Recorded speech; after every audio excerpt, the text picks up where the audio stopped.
entire 1st Marine Corps Division, thousands of people are on Route 1, and we start to get the command to offload all of our tracks to go forth and press into this town. It turns out that we got like RPK fire from a window, and within 10 seconds, before even anybody gets out of the tracks, I like stand up on the fantail of the track at the very end and put a rocket right through this window and blew the whole building apart, and then the whole battlefield just quieted. Nobody shot around again. Would you say that shot of that rocket is the most impactful or kind of biggest shot that you made in that deployment? Actually, the best shot's the one I didn't take. 2 nights after my brother got blown up in my arms, there was a side quest thing called the Kufa Technical College. 15 of the top 20 most wanted terrorists in like Iraq were in that building. We took, I think, just a couple of casualties and killed thousands of bad guys across my entire 21 years of service. The most impressive single engagement was that. In an engagement like that, how many Marines typically are in the fight with the unit that you were with?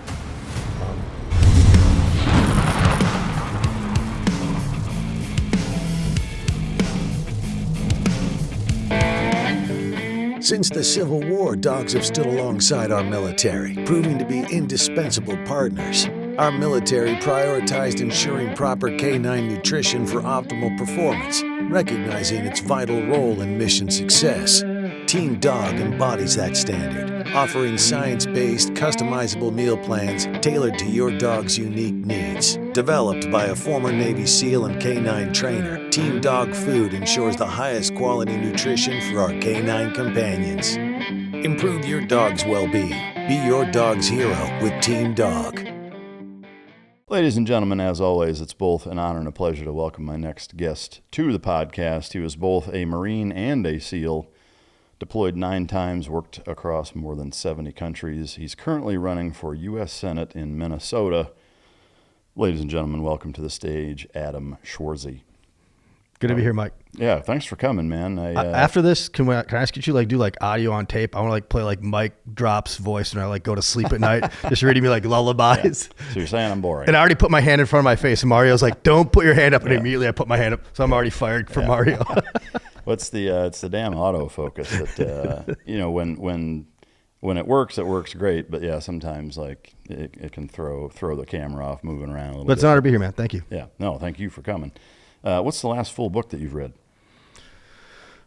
I just recently it's going to sound so I recently reread part of Sun Tzu, Art of War. I know that's what every Marine, Navy SEAL reads, but I do think that there's some parallels to fighting battles and running for office. Yeah. Know yourself, know your enemy, that type of stuff. Yeah.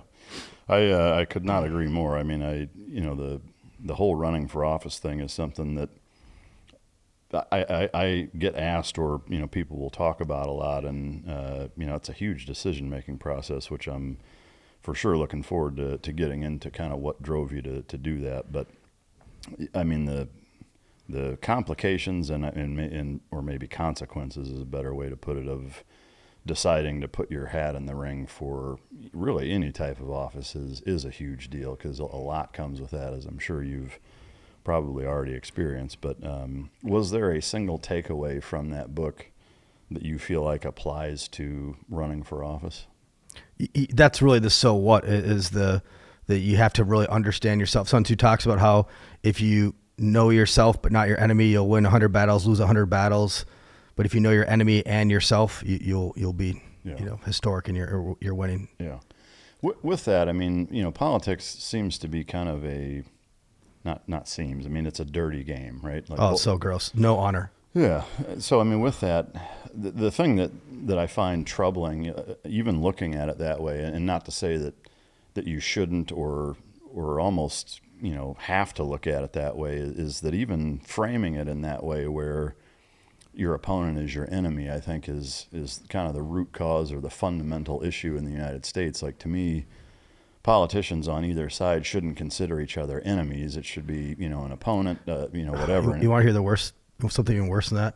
Yeah. It's not even binary. Even so I'm running as a Republican. I'm a constitutional conservative, but even on the Republicans right now, we have enemies. Yeah. So it's not like That's what I loved about the Marines. We had our uniforms, know who our friendlies were, the guys on the left and right flank, they had our uniforms. There's people in our party who are not on our side right now. And to me, I think the military is a great example of, say Marines, SEALs, Rangers, Green Beret, whatever, there's a kind of sibling rivalry, but it's in good fun, like we'll even talk smack to each other or about each other, but yeah. But when it's actually serious, I mean, we're brothers in arms and we'll die for each other. And there's such a disparity between that mentality and what you see in Washington and politics. Yes. And we're getting a little ahead of it, but since we're talking about it, I am curious, from your perspective, is there a fix to that?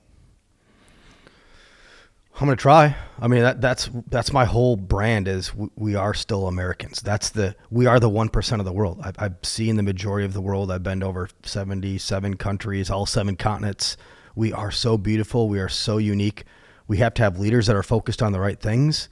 But at the end of the day, we are still the greatest civilization in the history of humankind. But it's not guaranteed in perpetuity if we don't have fighters that fight for the right principles. And if you're an American, that should be our bond, right? Not the Marines, Navy SEALs, man, woman, poor, rich, black, white. It's that we're Americans. Yeah. And that's what we should fight for. And what people on the left don't realize is that when we have that America strong attitude, the world is safer holistically all over, and then we can expand humanity, and the rest of the world is then safer when America is strong. Yeah. I don't disagree with that, and because there's so many follow-on questions, I'll hit the pause button and wait till we get into that kind of section of the interview. But do you have a favorite quote? I like Colin Powell, "To do your fears is to conquer your fears." I actually wasn't a big fan of skydiving and SEAL training, but I did it. I wasn't a big fan of a lot of the underwater stuff I did growing up, and then in SEAL training, I was actually a terrible swimmer. Don't know how I got through BUDS, but then I got selected to be a mission commander for Naval Special Warfare undersea, of all things. So the last 7 years, I was leading the most elite undersea warfighter Poseidons in the history of humankind as a guy who's not good underwater. Well, maybe that's the man upstairs making sure that you're well rounded. God's plan, brother. Absolutely. Yeah. I'm curious what your favorite thing to do growing up was. Hockey. Yeah, hockey. You're from Minnesota? Yeah. So you kind of have to play hockey if you're you literally, in tandem, you learn how to walk and skate at the same time in Minnesota. Yeah. With that, I mean, what part of Minnesota are you from? And if you could kind of walk us through your childhood from just kind of a general standpoint. Yeah. Thanks for the opportunity. So kind of an important part of my story, I was actually adopted. So at 6 months, my biological mom had me really young. That's the why I was adopted. She didn't have an abortion, though. She's had, I'm sure, some pressure. She went into St. Paul. She's from greater Minnesota. Went back to her city, and a lot of the city didn't even know I was a thing. Her town didn't even know it happened because she came back to her town, lived her life. But so just thankful that my mom did that, truly. But grew up in a city called Bloomington, Minnesota, which is where the Mall of America is, which is kind of, overrun these days. The city Bloomington does not look today like it did when I grew up. Grew up to a lower middle income family, 2-bedroom, 1-bathroom house. Great family values. My parents each worked extra jobs and overtime so I could play hockey because it's a really inexpensive sport. Even then I recognized how much my parents were sacrificing for that opportunity for me to just play hockey, be part of a team. Pretty good competitor, decent athlete, played hockey, lacrosse, soccer, and cross country, captained lacrosse my senior year. And then on my 18th birthday, I enlisted because 3 weeks prior to my 18th birthday was 9/11. So I was a senior in high school. I watched the Twin Towers fall live in real time for my senior year English class. And the funny story, this is actually kind of a funny story. So I was actually in the process of enlisting into the Navy around that 9/11 timeframe. The towers fell, and the Navy recruiters were shitbirds. Everybody closed up for a period of time, but the Navy didn't reopen. And finally, 2 weeks after 9/11, there was this giant horse of a man walked by. It's called the Valley West Recruiting Center. All the recruiting officers were right by each other, and he saw me laying down. He's like, "What are you doing, kid?" And I'm like, "Well, I'm trying to enlist in the military." He's like, "Why?" I'm like, "I want to fight."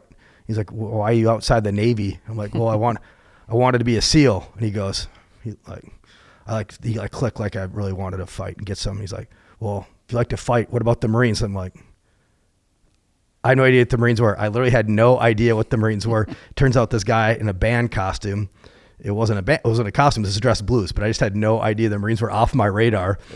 Yeah. But true to his word, first to fight so I graduated 2 weeks after I graduated. I was already on the yellow footprints of the Marine Corps Recruit Depot in San Diego. And that same year I graduated high school, I was on my first combat deployment in Iraq. Wow.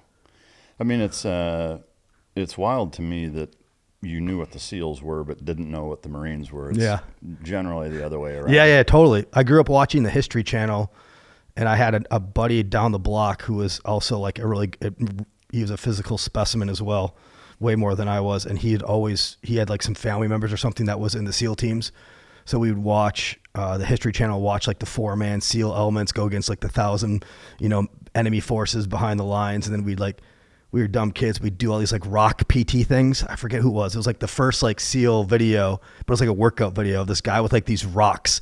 Yeah, and essentially, CJ Karachi. Yes.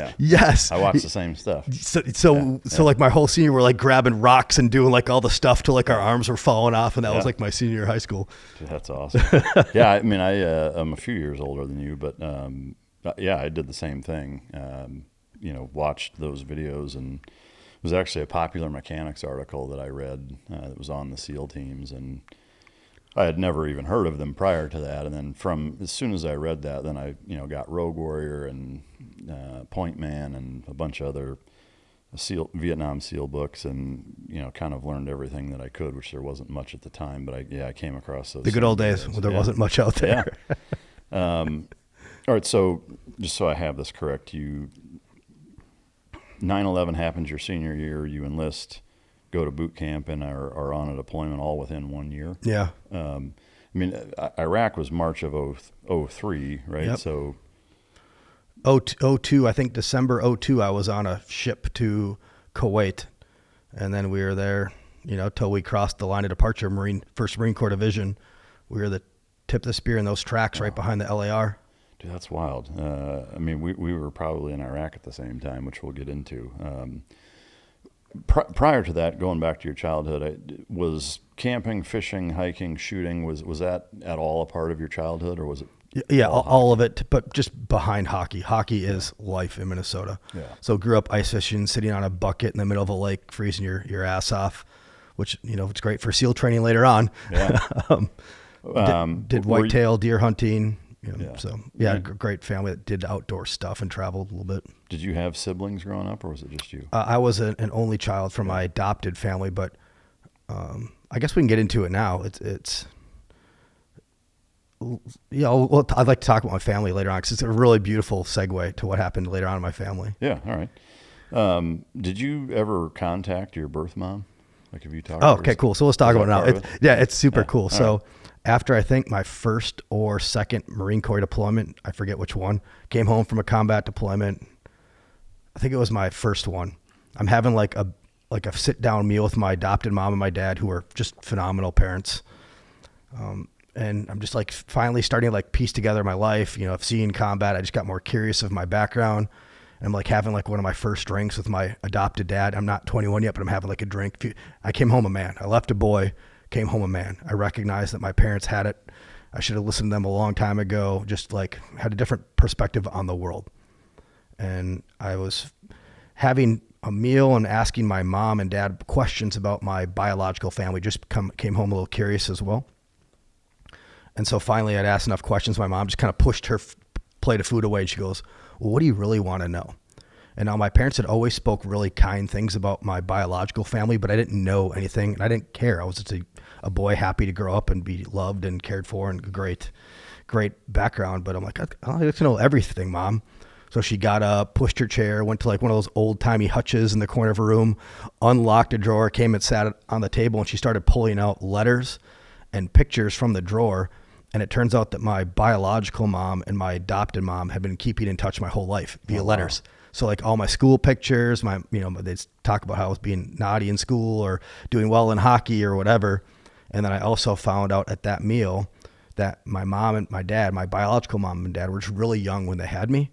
And they ended up later on staying in love, got married, and then they had other children. Wow. So I found out at that meal that I had 3 full blood brothers and sisters on this planet, which was so cool. So I met my mom, and then I met my siblings. And then later on, I got a commission to become an officer. And I was going to go to the Wolf School of Foreign Service in D.C., become a policy nerd, pivoted, came home to University of Minnesota so I could be a big brother, because they were a lot younger than me, my siblings. It was like my sister was 12, my other sister was 10, and my baby big brother was 8. But it was like finding a piece of myself that I didn't know was missing. It was so amazing. And, you know, through God's plan, we've all been in each other's lives now longer than we didn't know each other, especially for them, because they were really young when I met them. And, last fall, I was just the best man at my baby big brother's wedding.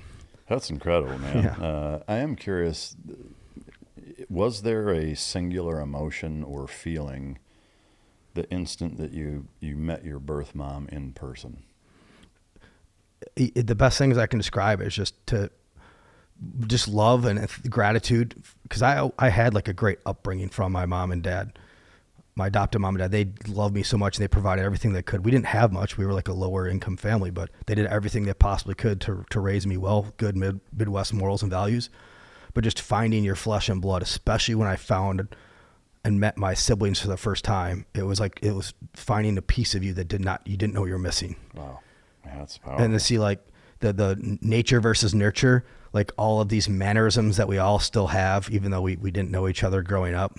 Yeah. Like all these like just very unique, quirky laughs, and we like all shake our legs, and we all choke on our own spit randomly. It's all these stupid shortcomings. Yeah. A visual resemblance the second you met them? No, they're all huge. I'm the runt. I'm like, really? Almost 5'10", 5'11". They're all like giants. Huh. Like my sisters won't like this. My sisters have like broader shoulders than me. My baby big bro, he's like 6'4", 240. He's just a giant. I'm like the runt. That's wild. My dad's built like a fridge. Yeah. Yeah. That's a trip, man. Yeah. But I'm like the smaller version of all of them. But they're beautiful humans. I mean, this is totally random and outside the realm of anything that's probably relevant. But with that, the disparity in physicality, the one thing that I'm curious of, because the genetics are the same, is that I do wonder, and maybe you don't know, but I'd be curious if you'd ask, is what they grew up eating versus what you grew up eating. Oh, yeah. Like if there's a huge disparity or not. Because actually Mario, the producer, and I were talking about it earlier today about like what we grew up on. I grew up eating bowls of cereal for breakfast, skim milk and like Frosted Flakes, like half a box of cereal every single morning. That's all I ate, until either lunch or dinner or whatever. And it's like that's about the worst thing you could grow up eating, trying to fuel your brain and grow. I think that's what I ate and my siblings ate. Huh. But later on, I remember I started like working out in high school, especially like my sophomore to senior year. And I was just drinking like a gallon of milk a day. Yeah. I was eating just like cans of tuna. I think I put on like 20 or 30 pounds my junior to senior year. Wow. And it got to the point, it's gross, but I was like starting to like sweat like tuna oil. It was disgusting, but I got massive. And my fiance, she's in the bodybuilding world now. And she's like, yeah, it's like 50-60% like diet and sleep. And I'm like, yeah, it really like what you eat and it's a fuel, right? Like you give a car clean fuel and it's going to run really well, and you give it crappy fuel, it's going to get mucky and not perform well. Like the body is like an engine. Yeah. That's a trip. Hockey wise, did you toy with the notion, or were you good enough to play in college, or was that? I probably would have been like a D3 guy. I don't think I was ever on trajectory to go play in the show in the NHL, but I will say we all started playing hockey in Hawaii, like my whole SEAL platoon did. Yeah. And we took first, no big deal. So the best hockey team in Hawaii, a bunch of team guys. That's awesome.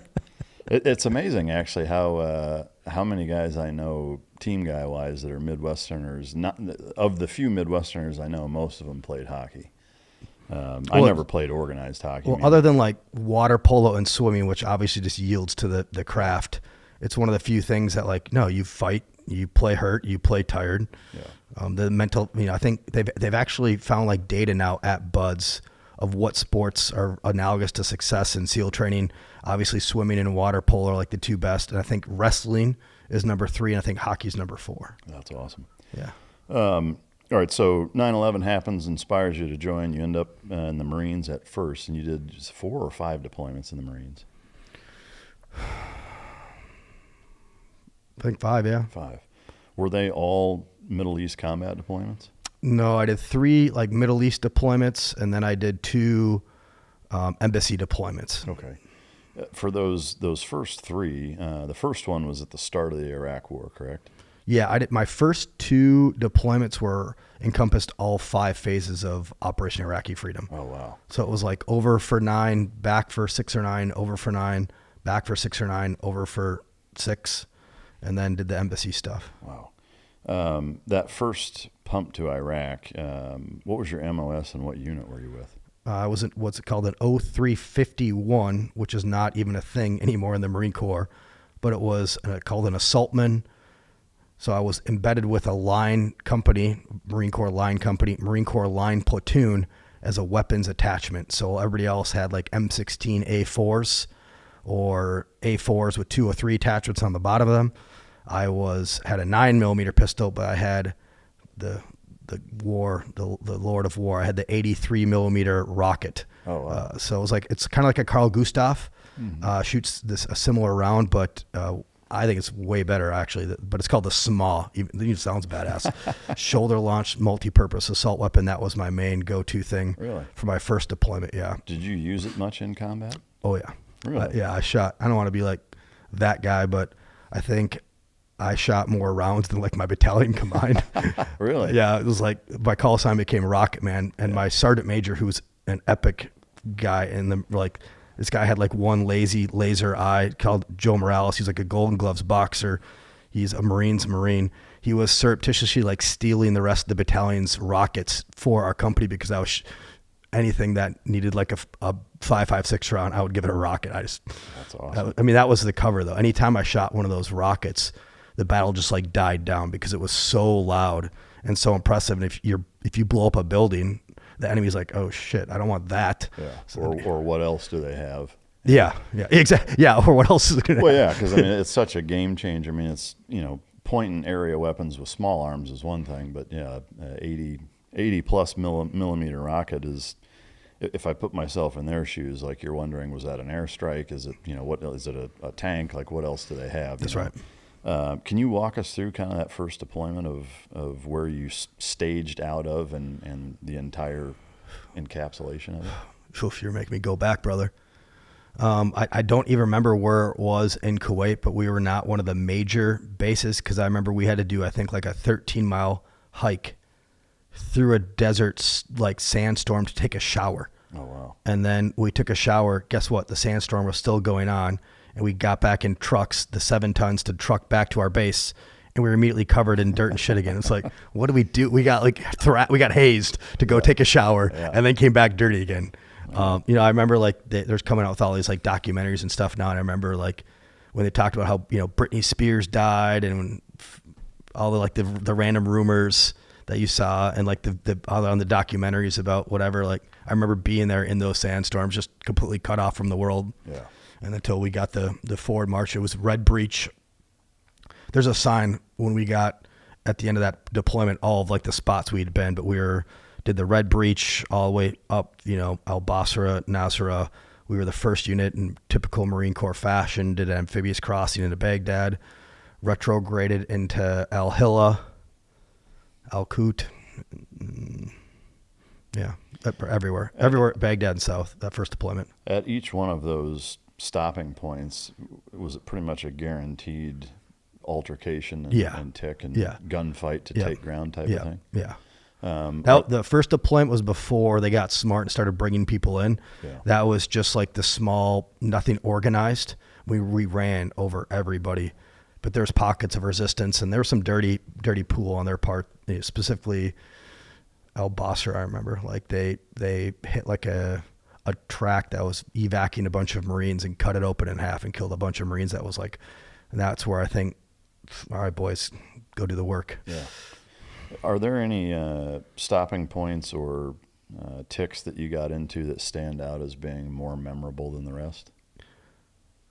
Yeah, I don't want to like make myself out to be a war hero. I still want to try to have some modicum of quiet, humble professional. So I want to tell my first tick, because my background is, 9 deployments, Marine, Navy SEAL. People think like I'm this like, Viking pipe hitting warrior, but I want to tell like my first story because it's so self-deprecating. I think you'll love it. Yeah. So politics needs more of that. Yeah. Self-deprecation and just real. I was on my first deployment, 18 or 19 years old. Truly, infantry is for the infants. And we just had a sandstorm in the middle of like our dug-in fighting positions. We thought we were going to get overrun. They brought in like thousands of people on buses. That's how the enemy was bringing people into the fight, was on these giant coach buses. Well, it's CAT, the Combined Anti-Armor Troop Platoon, crushed them all with javelin and another rocket that I'm forgetting right now. So all my Marine brothers are going to hate me. But we woke up, there's just carnage all over the battlefield. So we get in our tracks, we pick up, we're ready to continue up Route 1.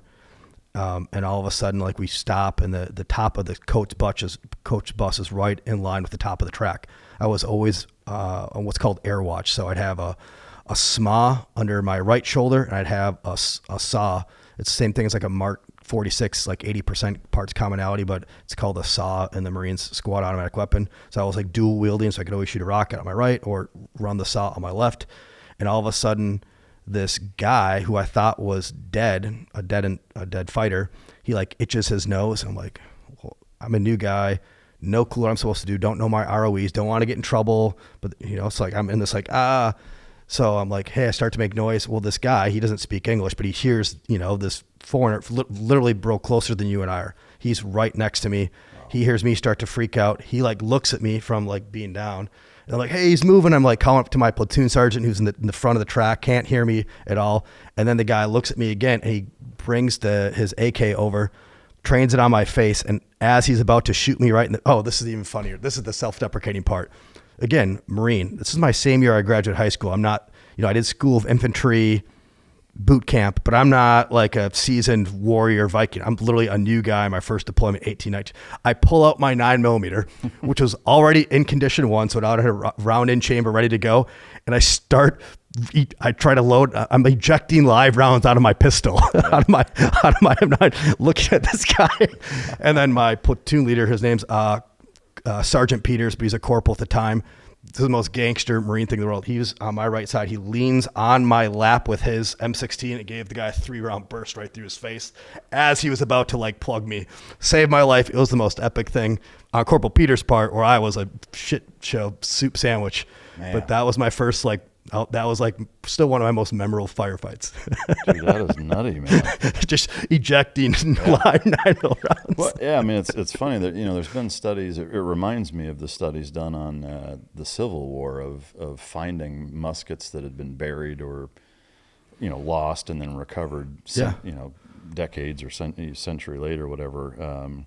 Even like Iwo Jima, a lot of the weapons, they were never fired. Yeah. They were using their buttstocks to go after each other. When the fighting got so close, they were faced to hand. Well, in this case, it's kind of like the same sentiment as you, is that there'd be like 7, 8, 9 rounds in their muskets, and they're, because they basically didn't want to fight or were unsure of untrained, what to do. And just defaulting to reloading again and again and again and never even firing, is that like confusion sets in. That's right. And not sure what to do. And, same kind of thing, like you're jacking rounds back and it's like it's already ready to go. But it is fascinating, the conditioning that takes place in both in training and then actual fighting, where it does take most people some time to get used to doing it, and no matter how much training you have. And I know for us, the difference between all of the training we had done and then the very first real world operation, it went vastly different than the way we had trained. It was way sloppier, way more confusing, slower, just everything about it was humbling, to say the least. To fast forward from, that, which is, it's a funny story. Thank God I'm alive. Thank you, Sergeant Peters, wherever you are in this world, to like, less than a month later, we get a contact right. The entire 1st Marine Corps Division, thousands of people are on Route 1. we're in a big troops in contact scenario, and we start to get the command to offload all of our tracks to go forth and press into this town. I don't even remember what town it was, but knowing that if we would have all had to dismount the entire, battalion, division, whatever, that would have essentially sucked out a day of time. We would have been dug in and not been able to progress for an entire day. Well, it turns out that we got like RPK fire from a window, and within 10 seconds before even anybody gets out of the tracks, I like stand up on the fantail of the track at the very end and put a rocket right through this window. It was pretty epic, actually, and blew the whole building apart. And then the whole battlefield just quieted. Nobody shot around again. Oh. And I was like, well, I guess we keep going. That's incredible. Would you say that shot of that rocket is the most impactful or kind of biggest shot that you made in that deployment? In that deployment,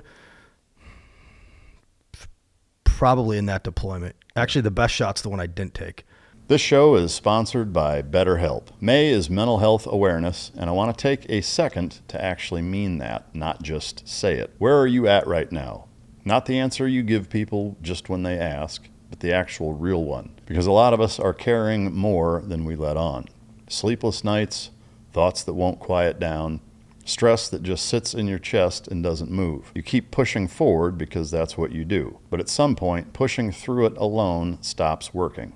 We're wired to think that figuring it out ourselves is the strong move, and I get it, but some of the most capable, disciplined people I know have had to learn the hard way that having someone in your corner, someone who actually listens without an agenda, changes things. That's what BetterHelp is built for. They connect you with a fully licensed therapist through a short questionnaire that matches you based on your actual needs and what you're going through. There's over 30,000 therapists, more than 6 million people served worldwide, and if your match isn't the right fit, you can switch anytime, no hassle. You don't have to be on this journey alone. Find support and have someone with you in therapy. Sign up and get 10% off at betterhelp.com/micdrop.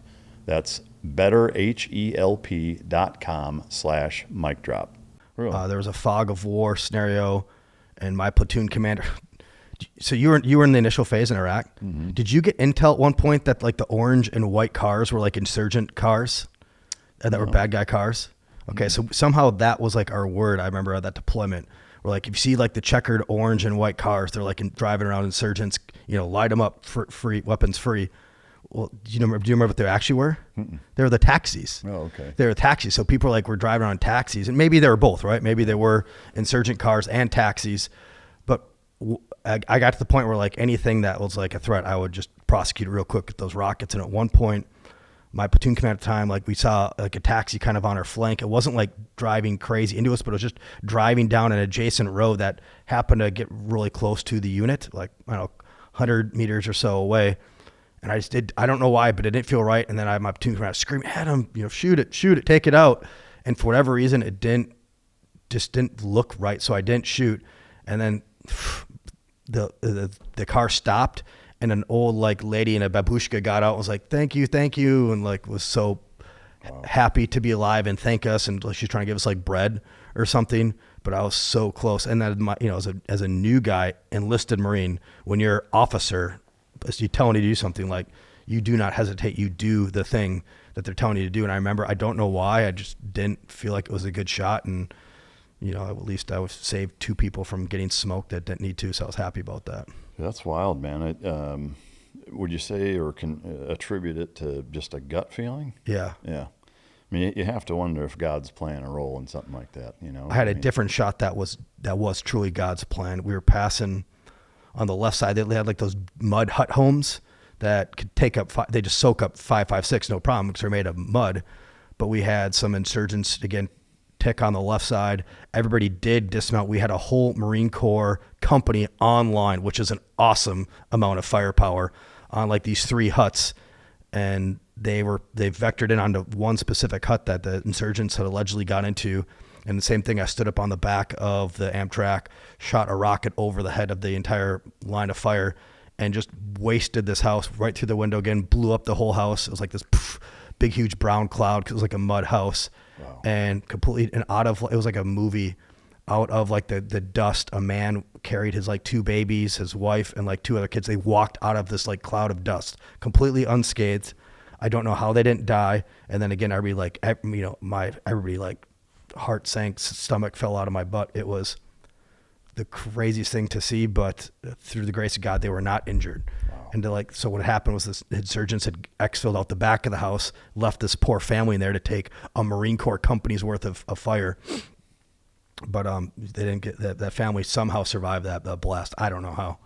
Yeah, that's incredible. In an engagement like that, how many Marines typically are in the fight with the unit that you were with? Probably about 100. 100. And how many are you the sole rocket, or is there multiple? Each platoon has two rockets, I think. So there's a couple dozen rocketmen. I think there's about because there's 12 man per section and 6 guns total. So each platoon would have 2 squads with a rocket guy in it. Wow.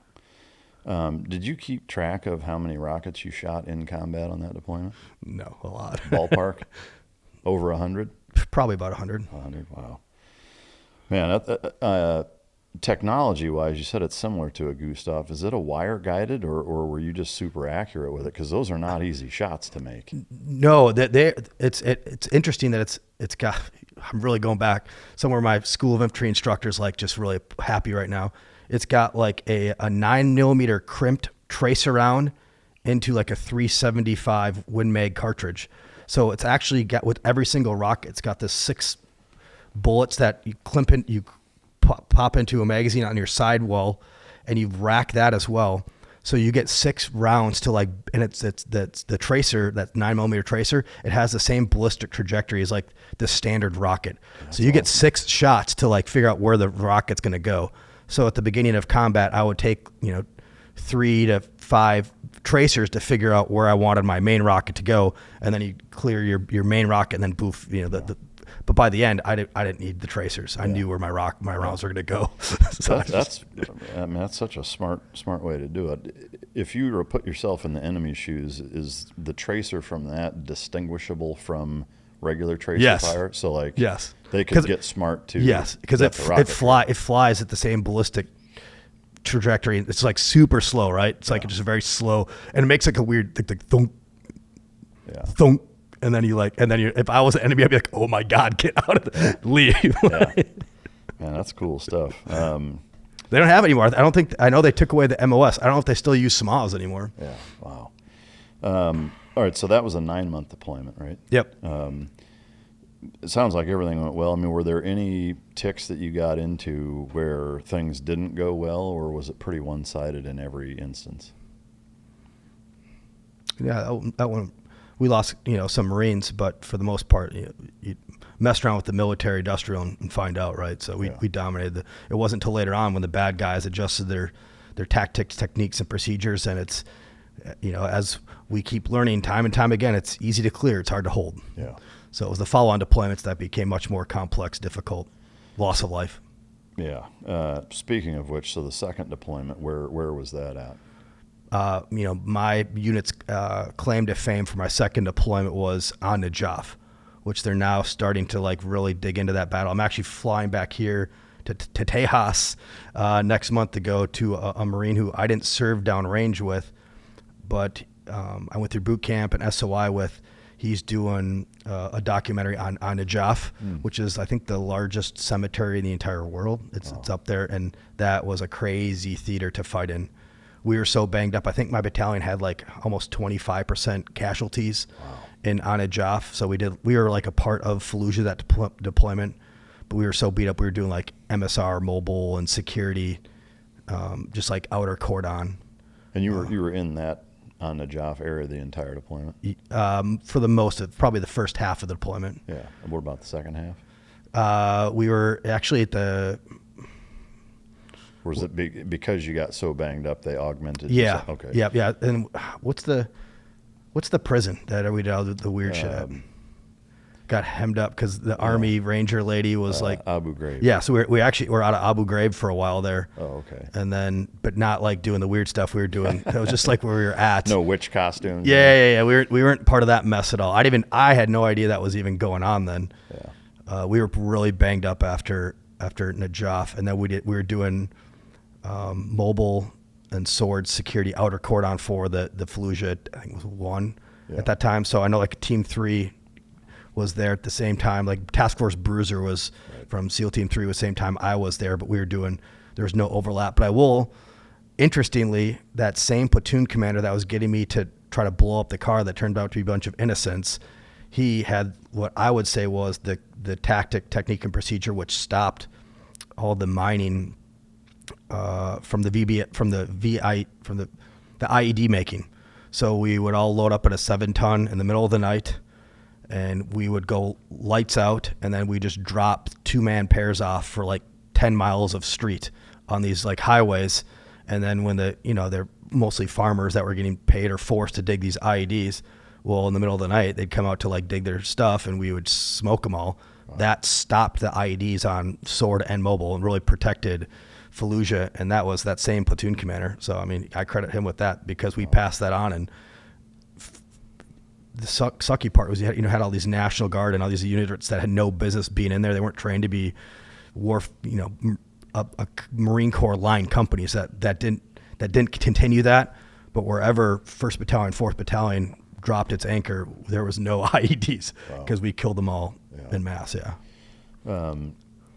Speaking of the first half of that deployment in Najaf, can you, 2 things. I mean, one, prior to going there, did you have a sense or an idea of kind of what the general scope of where and why you were going there, or not where you were going, but why you were going there, and kind of what the general mission is? And then if you could kind of walk us through that first half of the deployment where it sounds like things were pretty hectic. I was still so young and junior at that time. I'm not going to pretend to like understand the major war plans or even like the geopolitical environments. I mean, hell, the first time I went into Iraq, I probably couldn't find it on a map. I wanted to serve our country to kill terrorists, not start this forever war that wasn't a good strategic investment for our country in the long run, frankly. As somebody who's seen more war than I think anybody in Congress or Senate right now, I hate war. So I don't like it. But my second deployment, I was still so junior that I was freshly a meritorious corporal in the Marine Corps. It's a big deal. So I was a meritoriously promoted E4, and I was so junior to my other corporal and non-commissioned officers around me that I was just trying to be a good Marine at the time. Sucky, during that second deployment, my section leader, so the sergeant who was in charge of the entire all of the rocket men and the explosives guys, because we were saltmen, so we were rockets, but also breachers and stuff like that. He died in my arms in that cemetery. We took an 80 millimeter mortar. We were like from U to I apart, and an 80 millimeter mortar landed between us. It threw me and another guy who was right to my left through one of the catacombs. But other than, we took a little bit of frag, knocked us out. But then when we came to, my brother was like, Swiss cheese essentially. So like through God's grace, 2 of us survived, and he, lost his life, and he was like a phenomenal leader, a mentor, a friend, a family man. So that was kind of and then I was the next senior guy. So I'm like 21 years old, and I'm now filling a staff sergeant's. I'm being like a chief's position as a 21-year-old 2 deployment guy. Learn real quick. Yeah. I know you said that you didn't have a kind of a scope, the general scope of what you were doing there. But my scope there was survive and try to get my section, because at that point I was now in charge of the 12 other the assault guys. So that became my job, to get them home and be a good, non-commissioned officer. I was not looking at like, what's the mission of, my mission was to get my guys home.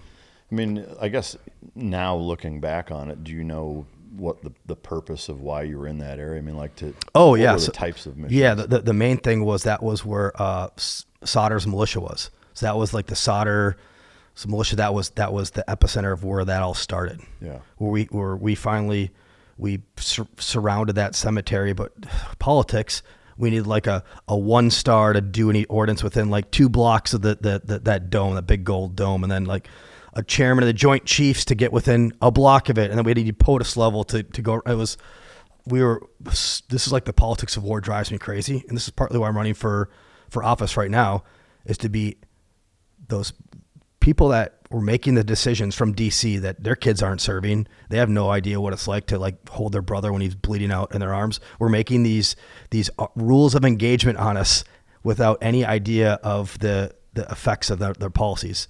So the night my brother blew up in my arms, it's because we couldn't fire back at the enemy because they were doing indirect mortar fire, those 81s right next to that dome of the Ali Mosque, or whatever it's called, the big gold dome. And for all your listeners, I hope they Google Najaf and just see like Google like Najaf and then like look at like what we had to fight in. It's wild, the 360 fighting environment. But we couldn't fire back. And then also around that time, some of Marines and Army guys, I think, had some of their night vision compromised. So the enemy had like night vision for the first time ever since like in a long time. So we weren't used to fighting guys who had night vision capabilities because some of it was compromised. Well, all of our hingemen, and for those who like don't know what the hinge is, like all of our flanks were tied in by what we called IR fireflies. So we had like little blinking lights and they had nods. So they were just walking their mortars on us all night. We couldn't fire back. We were literally just sitting ducks in a line for, 2 weeks while they're just dropping 80 millimeter mortars on us. Can you imagine how shitty that would be just to like be in a fighting position in like where it's already 360, you can't clear anything because there's tunnels, there's catacombs, and they're sitting there getting, indirect fire dropped on you because some nerd in DC doesn't know what the flip kind of policy they're passing there. Did you guys, it's terrible. Did you guys have, did you have an understanding that that's what they were doing at that time? Yes. And so I guess even from a tactical level, though, did your commanders not have the either ability or insight to say, A, turn them off, or B, let's pull back and figure out a different way to try to accomplish this? I mean, because 2 weeks is a long time to. Yeah, no. I mean, these are questions that, as later on, I became a staff non-commissioned officer, and then I became a SEAL officer, and then a SEAL mission commander. I didn't have the foresight then, and I was so low on the totem pole. I didn't have if you're not at that level, you don't know what you're looking at. You don't know what you don't know at that time in my career. Yeah. I again was just trying to be a really good. I was a second deployment guy, so I was trying to be still effective as a warfighter. And at that point, I realized that I was promoting quickly because of my meritorious promotions and because of people in front of me dying and then getting promoted that way. Be promoted quickly when people die. Just trying to do basic war, shoot, move, communicate stuff. I wasn't thinking of like big company level tactics. Like, why are we keep taking casualties every night and we're not changing our tactics? I didn't think about it till later on. Well, so I guess even in that realm, I think, your perspective being super valuable and that you have done both. Looking back on it, any idea as to why you sat there and continued to do it for 2 weeks? If I had to guess, it was just orders. I mean, just like in the teams, you get orders to do some stuff and you got to eat the sandwich. And as a leader, you take the first bite, right? Yeah. I don't know. I do know that I had phenomenal leaders that deployment. I don't want to say his last name on here, but his first name's Sam. He was, I think, the most accomplished infantry Marine officer in the Corps writ large, to the point where I think he was the most senior lieutenant colonel in the Marine Corps, which is pretty badass, but he would have for sure been a general officer probably, but he was too violent. He was too good at death. Then 2 nights after my brother got blown up in my arms, there was a side quest thing called the Kufa Technical College, which across my entire 21 years of service, the most impressive single engagement was that. We found out that a lot of these bad guys were laying up at this like community college area. It was a few buildings. There was a river on one side of it. So you had what's called combined arms, Marine, air, ground. They should have like at the School of Infantry, like a case study on this, where we slipped in somehow without letting the enemy know. We had an entire Marine Corps line company on the river. So there's a river between us and the technical college. And then you had these what's called LAR, which are these 6-wheeled vehicles with like a 25 or 30 millimeter Bushmaster on our flanks, triangulating the objective. And then on the backside, we start dropping artillery and our own 81 millimeter mortar so the enemy can't leave. So the only thing the enemy can do can come to the front of the building and fight, or they can die and fire. And they all came to the front of the building, and we just lit them up. And that was, 2 days after my brother died in my arms. So I went to like each of my SMA gunners, those rocket guys, across the entire flanks, and like, you don't walk back with a rocket. We're going Winchester on this building, and we killed thousands of people. And then they had it was the most epic thing. They had helos coming over our head, and they're flying so low I could like touch the skids as they're doing their mini gun thing. And we shredded these buildings truly. And then they cut the buildings in half, and they put like Willie Pete. So bottom line is, we took, I think, just a couple of casualties and killed thousands of bad guys, to the point where, you ever seen like the Simpsons meme where it's like, stop killing him, he's already dead? You seen that's like what it was. So my company commander at the time got like hauled in, like there's investigations, they're ready to probably court martial him. It was a big deal. And then I think it was Agent Orange and some CA guys, they did like a BDA of there was a lot of women in there, there was a lot of children. It was like it was like the bad guys and their families. Everybody died, but also like 15 of the top 20 most wanted terrorists in like Iraq were in that building. Wow. So it turned to like, all right, well now we can't screw this guy over because they killed like these super high level leadership within the terrorist network. So, but that was just an epic engagement that I'll never forget. And were they all from the same, I guess, organization or Good question. I never got like the BDA. I just saw the guys in the windows, and and I know that 2 days earlier they had come and killed my brother. So we put a stop to that. Man, what an intense night. That was like most visceral. Yeah. Of anything combat, SEALs included. That was pretty. Wow. That's pretty cool. How many rockets would you usually have with you per rocket man? Usually, you'd carry like 3. You'd load one up, and you'd have 2 on your back. That night, I think every guy had like 6. Wow. And I carried 6.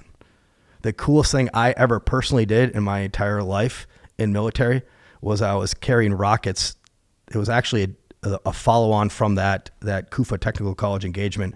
Is the same thing. We were setting up to like do an ambush on a different building, and all of a sudden, like a light like went over our heads, and so it's highlighting all the Marines that are running under this light now, and nobody's doing anything about it.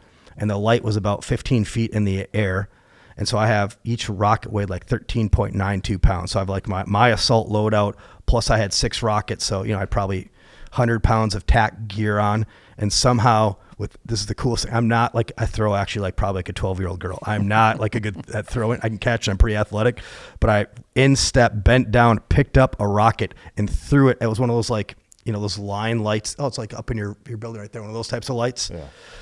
And I hit it with the rocket and it knocked it out like super quietly, made the poof, like one of those lights. And then it was dark again, like pitch black. And I was like, hell yeah, that was badass. That was the coolest thing I've ever done in combat.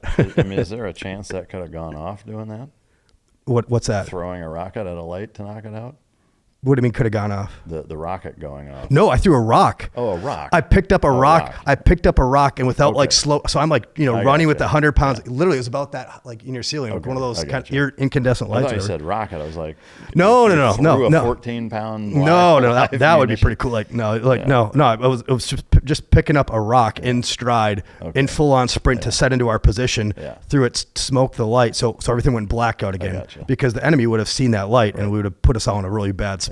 It's like a movie scene. It was like a movie scene, and just like there's no way in a million years I would ever do that again successfully.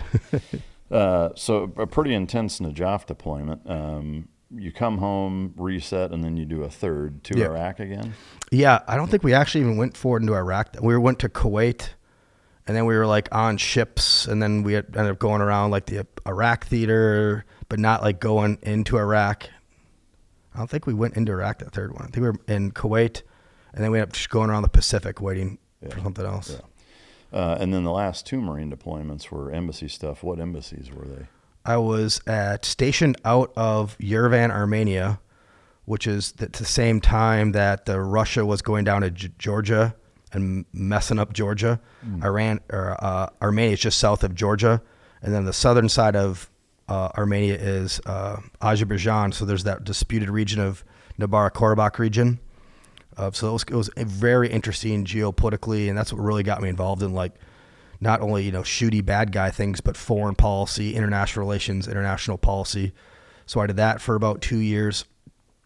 Got meritoriously promoted again, and then also got accepted to a meritorious commission as an officer.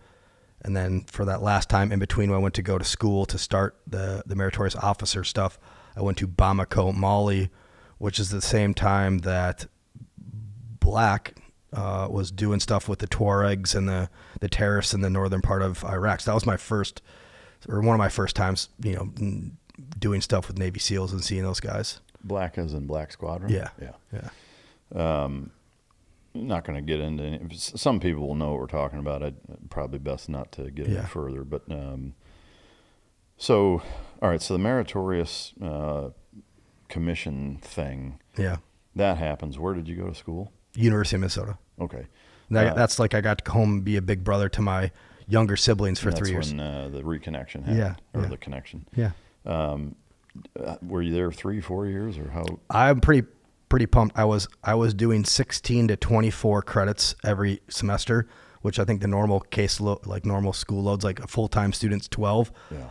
I just want to get back in the fight as quickly as possible to be a Marine Corps officer and get some of the fight. But I you go through Marine Corps officer candidate school your freshman to sophomore year.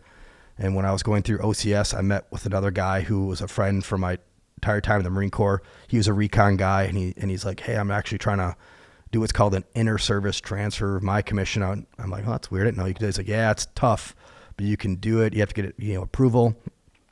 So, well, shit, if you can do this, I might get a chance to achieve my lifelong dream. So I went back home. He was trying to be an EOD, a Navy explosive ordnance disposal officer. I'm like, well, shoot, I'm going to try to be a SEAL officer. Everybody who I've known from my entire time in the military, they all got stuffed somewhere along the approvals process. Through the grace of God and wonderful leaders who were not selfish, but were just awesome people, my package got approved all the way up from my school to the headquarters of the Marine Corps Training Education Command, all the way to the Commandant. I got a letter. I wish I could remember the Commandant, but for us, it's like baby Jesus, Chesty Puller, and then the Commandant of the Marine Corps. That's who we pray to at night. Yeah. But the Commandant of the Marine Corps wrote me back a letter of acceptance saying, hey, if you can get accepted into the SEALs, I'll release you to go to the Navy. I think it might have been a tongue-in-cheek letter because there was 15,000 students from all of the NROTC pools competing for 15 officer slots. So it was a 1 in 1,000 chance I get selected for SEALs, but proved them nerds wrong. I got selected, and then he, true to his word, the Marine Corps released me into the Navy in 2012. So it's kind of a roundabout way in saying how long, because I was going to do a 4-year degree in 2 years. That's how quickly I was banging out credits to get back in the gunfight. But they're like, hey, congratulations, you got selected for SEALs. I'm like, oh, badass. But now you have to do naval officer commission requirements, which are different. In the Marines, you can get a degree in underwater basket weaving for, Black History Month. They don't care what your degree That's is. A thing? Yeah, very specific. Yeah, there's probably a degree pipeline for that at the University of Minnesota right now. But for the Navy, you have to have almost a full engineering degree. So I had to go back and do Calc 1 and 2, physics for science and engineering majors 1 and 2, thermodynamics, shipbuilding, all these things. So it added another year onto my stuff. And frankly, I would rather go back to Iraq with an MRE spoon as my side piece weapon than have to go through Calc 1 and 2 again. Yeah. I hated it. Yeah. So I guess ultimately, did it still take you the 4 years? 3 years. I still did it in 3 years, but I have 2 undergrads and 3/4 of an engineering degree. I should go back and finish my last 4 classes and get an engineering degree on top of everything else. Yeah. What was your degree in? International relations, political science. And then later on the way out of the teams, I got my master's at Harvard in international relations, got a couple master's certificates at Harvard in nuclear deterrence, international security, and then most recently wrapped up my MBA at Johns Hopkins and I'm like 2 classes away from a master's in public policy at Johns Hopkins. Kind of an underachiever, if I'm being honest. That's impressive, man. Once you did make the transfer and got the Bud slot, you came into class 290? 296, yeah. 296. And at this point, you're what, 28, 29? Yeah. Yeah. Yep. An ensign, I assume? Yeah. Yeah. 29-year-old ensign? Yeah.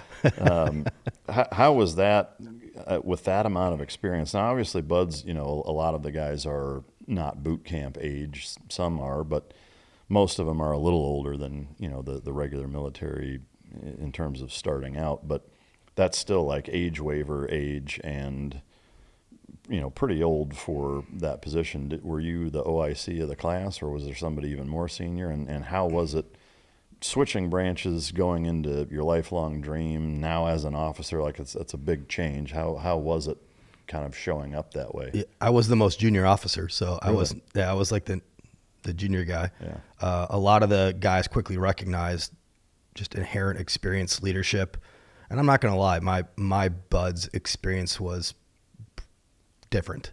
They didn't, the deal. They're trying to screen for leaders in combat and test people. Well, there's nothing that you could throw at me at Buds that was going to shake me mentally. Yeah. I already led dudes in combat for a long time. So, and the instructors knew that. I mean, I served downrange with a couple of the instructors through different ops. We were on the same ops and stuff. So I'm not going to pretend like I was ever under the microscope in that way. My main thing was, I had a great time. I mean, I truly love Buds. It was physically demanding, and it was a lot of risk though. What people don't realize, and this is kind of, I'm running for U.S. Senate now. At that point, I always burn. It's called burn the ships. Like you don't leave any outs. When I was selected for a SEAL officer, there was 15,000 people for 15 slots at a NROTC. We were fat on officers in the Navy in 2012-13. So not only were, every time you go to Buds as an officer, if you DOR, you don't get another chance. At that time, even if I had gotten injured, we were not retreading officers and other stuff. Like my fallback wouldn't go to EOD or go be a ship driver or go Navy intelligence. I would have gotten, hey, thanks for your 10 plus years of service.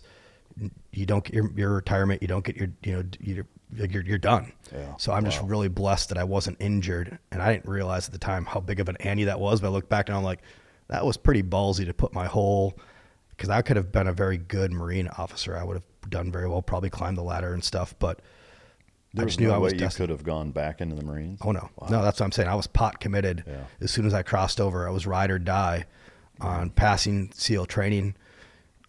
I was blessed that I didn't get injured. I had a good time of it. I mean, again, the whole point of like Hell Week, people like Hollywoodize it, like the breakout week where you get like all the automatic A-dubs and all the training. It's all in Coronado. Like there's still like hot chicks in bikinis all around you. Like it's so Hollywoodized. There's always like some famous person watching training.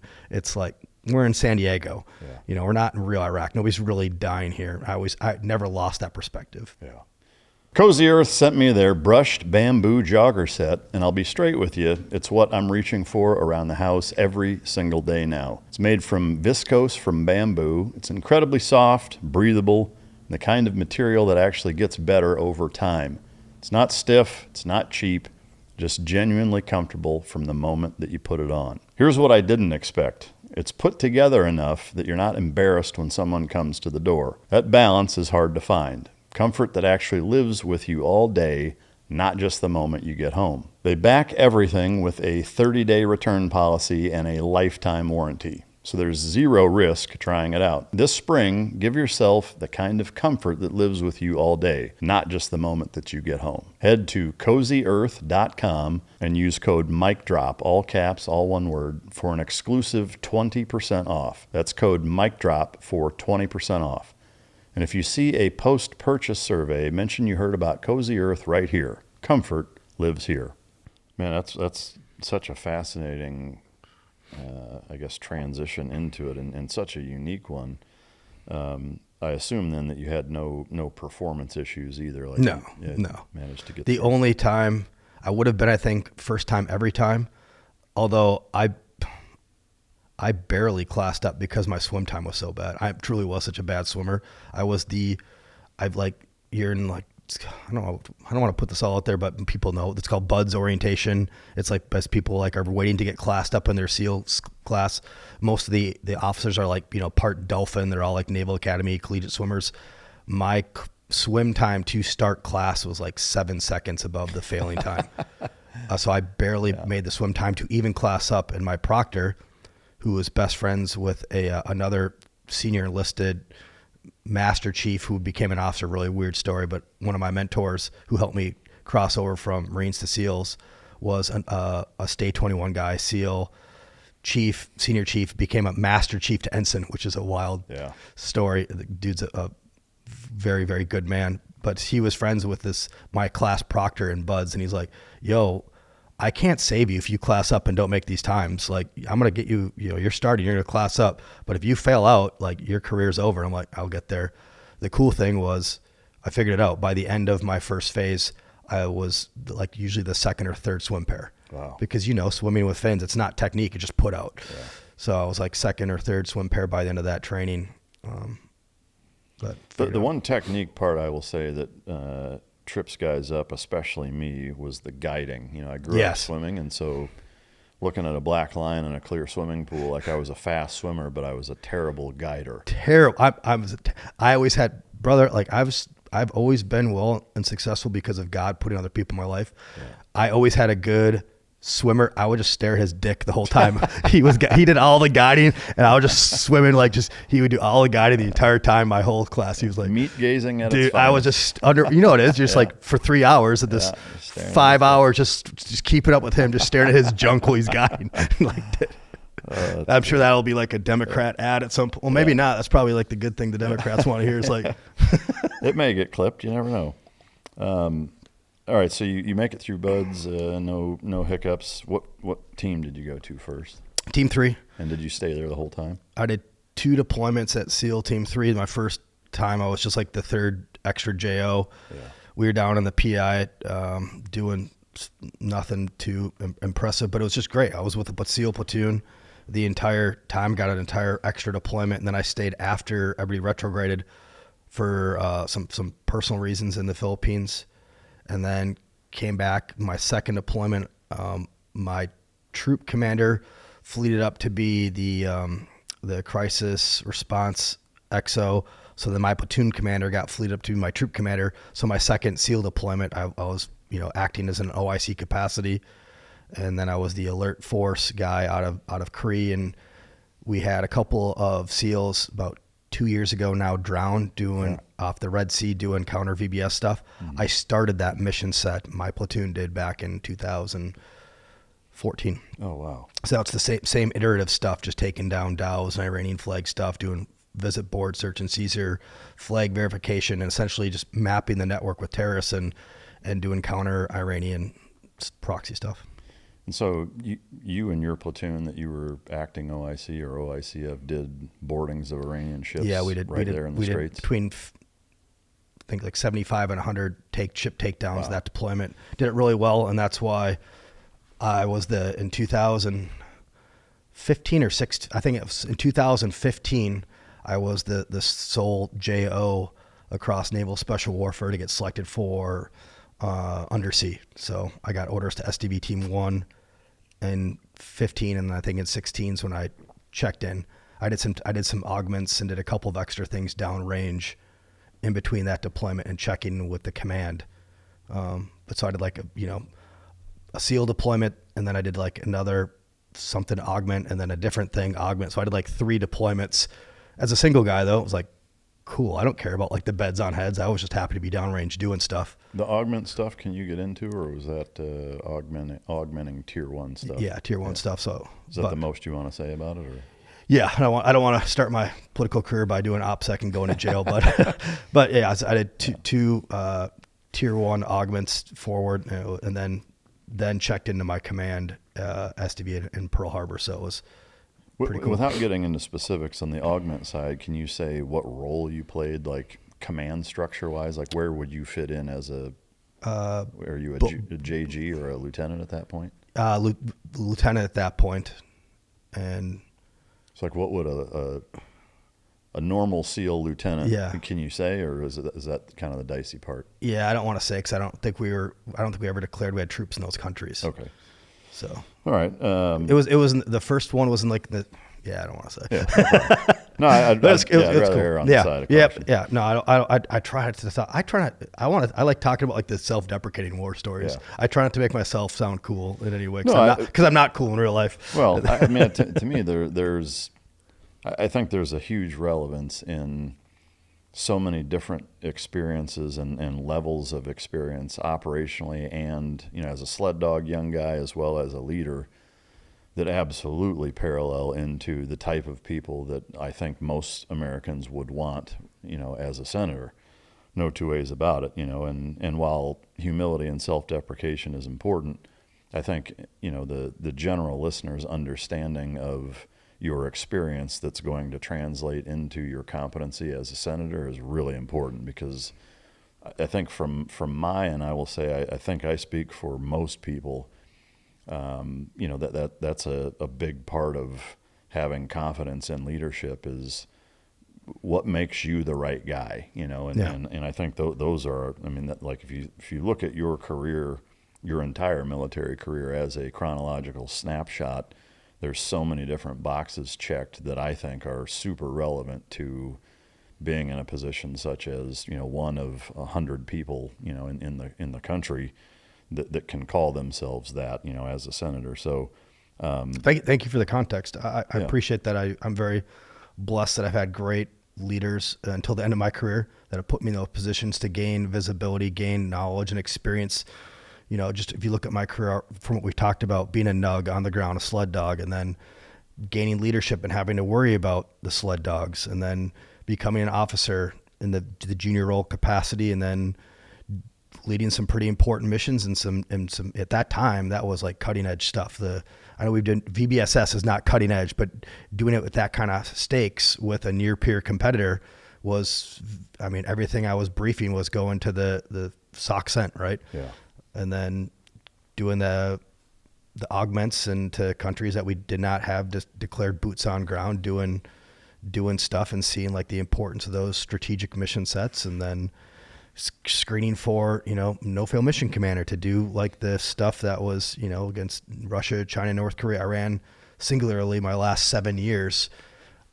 So, and then seeing all the policy stuff as well behind the scenes, the geopolitical stuff, you learn all that stuff when you're operating against those countries. So I'm very, and then you look at all my stupid nerd degrees, I'm pretty prepared for this next stuff. And I have the background to know about foreign policy, to know about energy policy, to know about intelligence things. These are all, our military budget's trillions of dollars, our intelligence budget's $70 billion, our energy, that's where hopefully we talk about that. That's where I want to make the biggest changes for America is leading forward to nuclear energy. Like I have a background in all these different things. No, yeah, well, the last, say, third of the interview for sure will dig really deep, including some kind of bigger picture Iran stuff. But as it relates to this part of your career, I am curious, doing 75 to 100 real world shipboardings in the Straits and such a relevant topic right now, was there anything from those boardings and that experience that is directly relatable or that sheds light on kind of what's going on, like a lesson learned that you think applies to the difficulty and the struggle that's taking place with what's going on in Iran right now? Nothing really relatable in that context other than people have this misnomer in comparing Iran to Iraq, comparing Iran to Afghanistan. Iran's like almost the same size as Alaska. It's at one point had the fourth largest army in the entire world. It's not comparable in the scale, scope, and the capabilities of Iraq. And I'm glad that we're not doing boots on ground.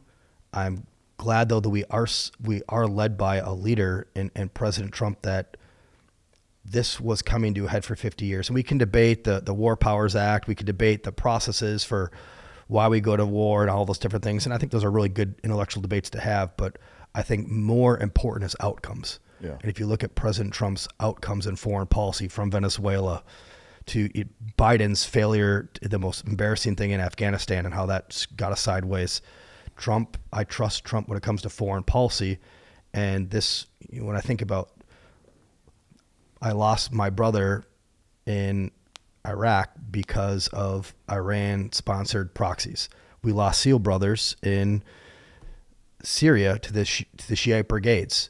Those two brothers who we lost off the coast of Yemen were, again, Houthis, Iran-backed proxies.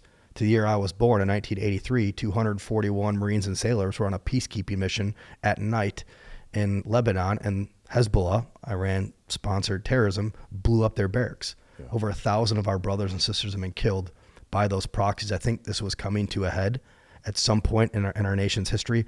I'm just glad it's under a great commander-in-chief who put a great secretary of war, and hopefully we defend the Straits of Hormuz, protect it. But I'm very confident. One thing I'm certain of is under this administration, Iran will never be allowed to project power and terrorism again. Yeah, I mean, I don't disagree with the sentiment at all of dealing with them in a significant capacity. I mean, especially when we both were in Iraq, Afghanistan took place around the same time, and if you put those three together as areas of operation, I think you could make a case for Iran being the most important of the three of them. Oh, without a doubt. To combat by quite a bit. Well, who won the war with Iraq? Yeah. No, I mean Iran. Because when we pulled out, yeah, all of our sphere of influence went over to the Iranians. I mean, we could have done either one of those three in isolation and achieved, in my opinion, near-term and long-term goals. Yeah. But we chose all three. That's just not going to work. Yeah. And the biggest foreign policy blunder of my lifetime was to split forces into Iraq. If we had just fixated in Afghanistan, we could have achieved our long-term policy goals, and instead we achieved neither.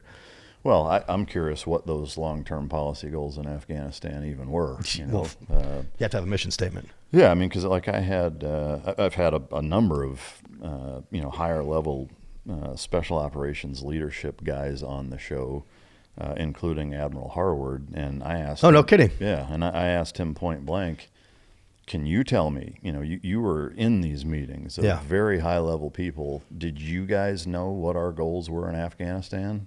No. Yeah. Like, well, if you guys don't know, then how do you win that? That's so funny, because even from like a basic, I couldn't tell you what our strategic goals were in Najaf, but I can tell you damn well the most important part of an OSMEAC and a mission and a the situation, the mission execution, admin logistics command signal. The most important part of a 12-man Marine squad going on a patrol, the one thing that everybody's supposed to know, the effing why. Yeah. Why? The mission statement. What's the commander's intent? And if our commanders can't tell us what we're supposed to do in Iraq and Afghanistan, like, what are we doing? Yeah, I mean, to me, obviously, it's unfair and it's easy to. But for Iran specifically, it's defend the Straits of Hormuz and ensure that Iran cannot project power. And we've achieved both those things. Now we need to ensure that, again, they cannot rebuild, project power, and hand over to our other Arab nations. Yeah, I agree 100%. And I would also say, I think, going back to the Iraq versus Iran, there's two things. One point I want to make and one question I have. The point is that I actually think Saddam had a better grip on keeping Iran in check than we had up until 2 months ago. Until we knocked him off. The counterweight, yeah. Yeah, I mean, like that power vacuum and that, I think, pressure valve release off of Iran's neck that we ensured unintended consequence-wise by going into Iraq and doing what we did, I think catapulted their influence 10x, in the region. Absolutely, I agree with that. And that's something where I don't think a lot of people think of or talk about. But the question that I had was that I agree wholeheartedly that Iraq and Iran are not comparable in terms of us combating them. The question would be, in your mind, is it similar to, we'll use sports as an analogy, is that on paper, it's like if the Broncos beat the Bears and the Bears beat, the Packers, then they should be able to beat, whatever. Is that like if Iraq and if Iraq and Iran fought for years and it was largely a draw, or it was close enough to where, there wasn't this like overwhelming victory that I think, to look at it on paper, you would assume Iran would steamroll Iraq in a war, and they really didn't. Why are they such a different enemy, other than just the sheer size of the country, than Iraq from that standpoint, if Iraq kind of gave them everything that they could handle from your perspective? Well, your analogy is a little flawed. It'd be like two T-ball teams going up against the New York Yankees versus like the Americas, like the Yankees, and like they're two different like T-ball teams. Like maybe one's third grade and one's fifth grade. They're never going to have an edge on each other, but nothing compares to the United States military industrial complex and just our weapons that people know about, let alone the stuff that we have that people don't know about, which some of the stuff's starting to come into play when you look at like Venezuela and stuff. Well, I guess my question is more along the lines of one of your statements saying that, Iran is not Iraq. Agreed. But to use your analogy, if Iraq is a third grade T-ball team and Iran is a fifth grade T-ball team, both of them should be very, very easily defeatable. So other than size, or is it just the size of the country from your perspective? That's what it is. That's the only difference. It's geographics. Okay. And again, I'm glad that we have not done a full-on invasion. I'm glad we are achieving our military objectives are in limited scope and phenomenal quickness. If you look at how huge Iran is and how capable, because Iran is the fifth grade team versus versus Iraq, the third grade team. It's amazing. I mean, brother, we crushed all of their capital assets and all their priority one targets in 2 days. Yeah. In 2 days, we owned the sea and the air, and now we're just playing and took out the top 52 people in their command structure. That is the most heavyweight knockout first. That's like Tyson versus me. I mean, it's impressive how quickly we achieved dominance in there. And I'm glad that, again, the so what is the scope. We're not going in there, going to invest 20 years and 15,000 of our greatest treasure, our flesh and blood. And thank God we're not, because Iraq proved that. It doesn't matter. That's truly the so what. It's easy to clear. It's hard to hold. Yeah. And it's very hard to hold a nation build. I'm glad we are not doing that under this administration. Yeah. That would be a folly. It's staggering that in 2026, there are still small business owners making post office runs every week, standing in line, dealing with limited hours, overpaying on shipping rates. It's 2026, not 1926. There's no reason to still be doing it that way. If you're running a business, any kind of business, and you're still burning time at the post office or locked into some expensive postage meter lease, that's got to stop. Your time is worth more than that. Stamps.com lets you mail and ship from your computer or phone 24/7 on your schedule. Print postage on demand, schedule carrier pickups straight from your door, get carrier compliant labels every time. No errors, no rejected mail, no wasted trips. You can send certified mail, track documents, and get analytics on everything you've sent and spent. And you could save up to 90% compared to other carrier rates like FedEx, UPS, and USPS. If you're a small business owner who's tired of the post office eating up your day, Stamps.com is one of those tools that just makes sense. Nearly 30 years, millions of customers. This is the standard for a reason. Right now, you can try Stamps.com risk-free for 60 days. Go to Stamps.com and use code MICDROP, all caps, all one word, to get 60 days risk-free. 60 days gives you plenty of time to see exactly how much time and money you're saving on every shipment. That's Stamps.com, code MICDROP. Subscription fees will apply unless you cancel before the end of that 60-day period. I am curious the path from when you decided to get out, moved back to Minnesota, and then ultimately run for Senate. I would ask, how did that happen and what made you want to do it? COVID. Really? Yeah. When we were kicking out thousands of service members because they didn't take experimental vaccination. We had like vax cards, like, we're Nazis, and had like our passes to go do stuff on. I was busy working. I didn't even understand fully how crazy the COVID spin up was until I got back from doing like a mission workup somewhere off the grid and came online. And everybody's on lockdowns and stuff. And I was stationed out of Hawaii, but that is when my career ended, was because of COVID stuff. Like my career ended during COVID because of failed leadership during COVID. And then right after that, I talked about my biological siblings in Minnesota specifically, was the George Floyd riots. You know, that's where Governor Tim Walz, Stolen Valor Tim, who claimed he was a sergeant major who left his boys and girls when they were about to go downrange and actually go into a combat deployment. He abandoned them so he could run for Congress, that's fine.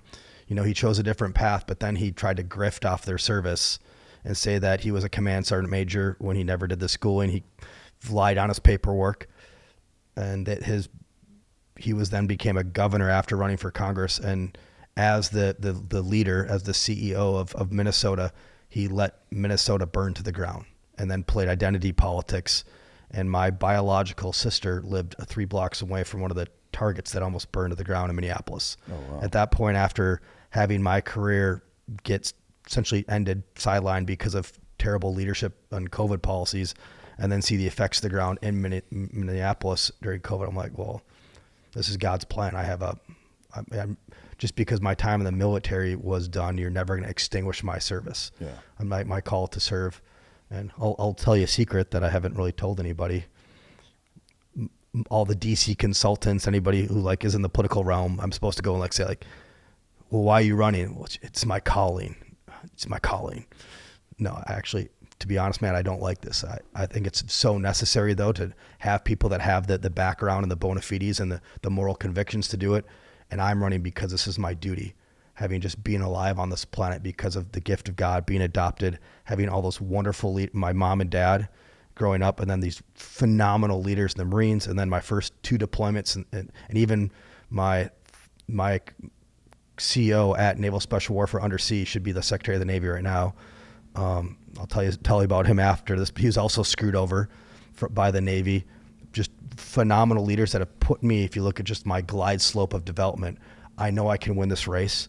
I know I'm going to be a great senator with uncompromising values, and I know I can win. So it's not my calling so much as it's a duty, because I don't like it, but I didn't like a lot of the cold, wet, and sandy stuff to get ready for the SEAL missions, but it was all for the mission, and that's how I feel this trajectory is right now. I would ignore the consultants and stick with that message. Oh, cool. Okay, good. Yeah. Well, I'm glad. I mean, to me, to me, authenticity is key, irrespective of outcome. You know, if you can't be authentic, then what's the point? You know, and to me, that's far more powerful than a talking point that somebody gives you is to just be honest. And I think, one, it's more principled, and 2, it's far more authentic. I guess we did kind of gloss over the last several years of your Navy career, which I want to get into, but just to clarify, when you were talking about your military career ending kind of because of or during COVID, I assume that it was big Navy leadership, not SEAL leadership. Both, actually. Oh, really? Yeah. What can you speak to the SEAL leadership that failed during COVID? Yeah. So it was April 10th, 2020, the very beginning of COVID. I just gotten back from a mission. I was on call for a 4-hour tether to do something else. And I went to Kauai. So I was based out of Hawaii, all over the world doing stuff, training. But I was arrested, brother, for getting groceries. Really? No kidding. Front page, international news. I was front page and For not wearing a mask or what? Nope, for getting groceries. I mean, but not wearing a mask while getting it, or just nope. I was wearing a mask. They didn't. So they wanted me to quarantine because I was going from island to island in Hawaii. So first off, I was federally exempt because I was a federal employee, so travel. But they wanted me to go and shelter in place.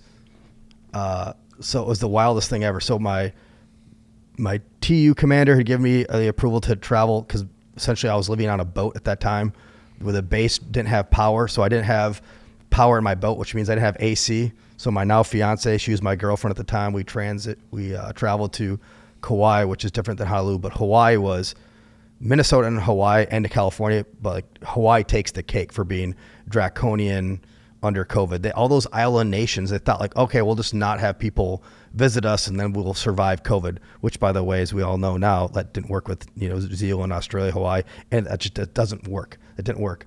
But they thought I was a white, they call us Howleys, in Hawaii. They thought we were like a white tourist couple. I'm like, that was at the time where I'm like, no, I'm not advocating my work, but I'm like, hey, I'm in the military. I'm like, I'm good. I don't have to like quarantine. They're like, no, you quarantine. Like you have to quarantine for like 2 weeks. I'm like, well, I'm only here for 3 days. This is my first 3 days off in 6 months. I just want to go to my Airbnb. I want to get groceries so I can like sustain my family. They're like, this is the Democrats now. This is how crazy the Democrats are. You have to go and get groceries delivered. Well, nobody's delivering groceries in Kauai. No, like it wasn't a thing. So we went to the grocery store across the street from our Airbnb. And when I came out of they tailed us. They took me down like I was Al Capone, brother, for getting groceries. Dude, that's crazy. So they locked us up, like, and then I'm in the cop car with this. I'll never forget this. I'm in the squad car. The cop's a white guy, which is rare in Hawaii. I'm like, yo, bro, just so you know, like, I'm actually like a Navy SEAL mission commander. I'm on a 4-hour tether. Do I need to call my boss or something? And he just went white. He's like, oh, you are the last person I respect the military. I'm going to talk to my boss. This is like a clear misunderstanding.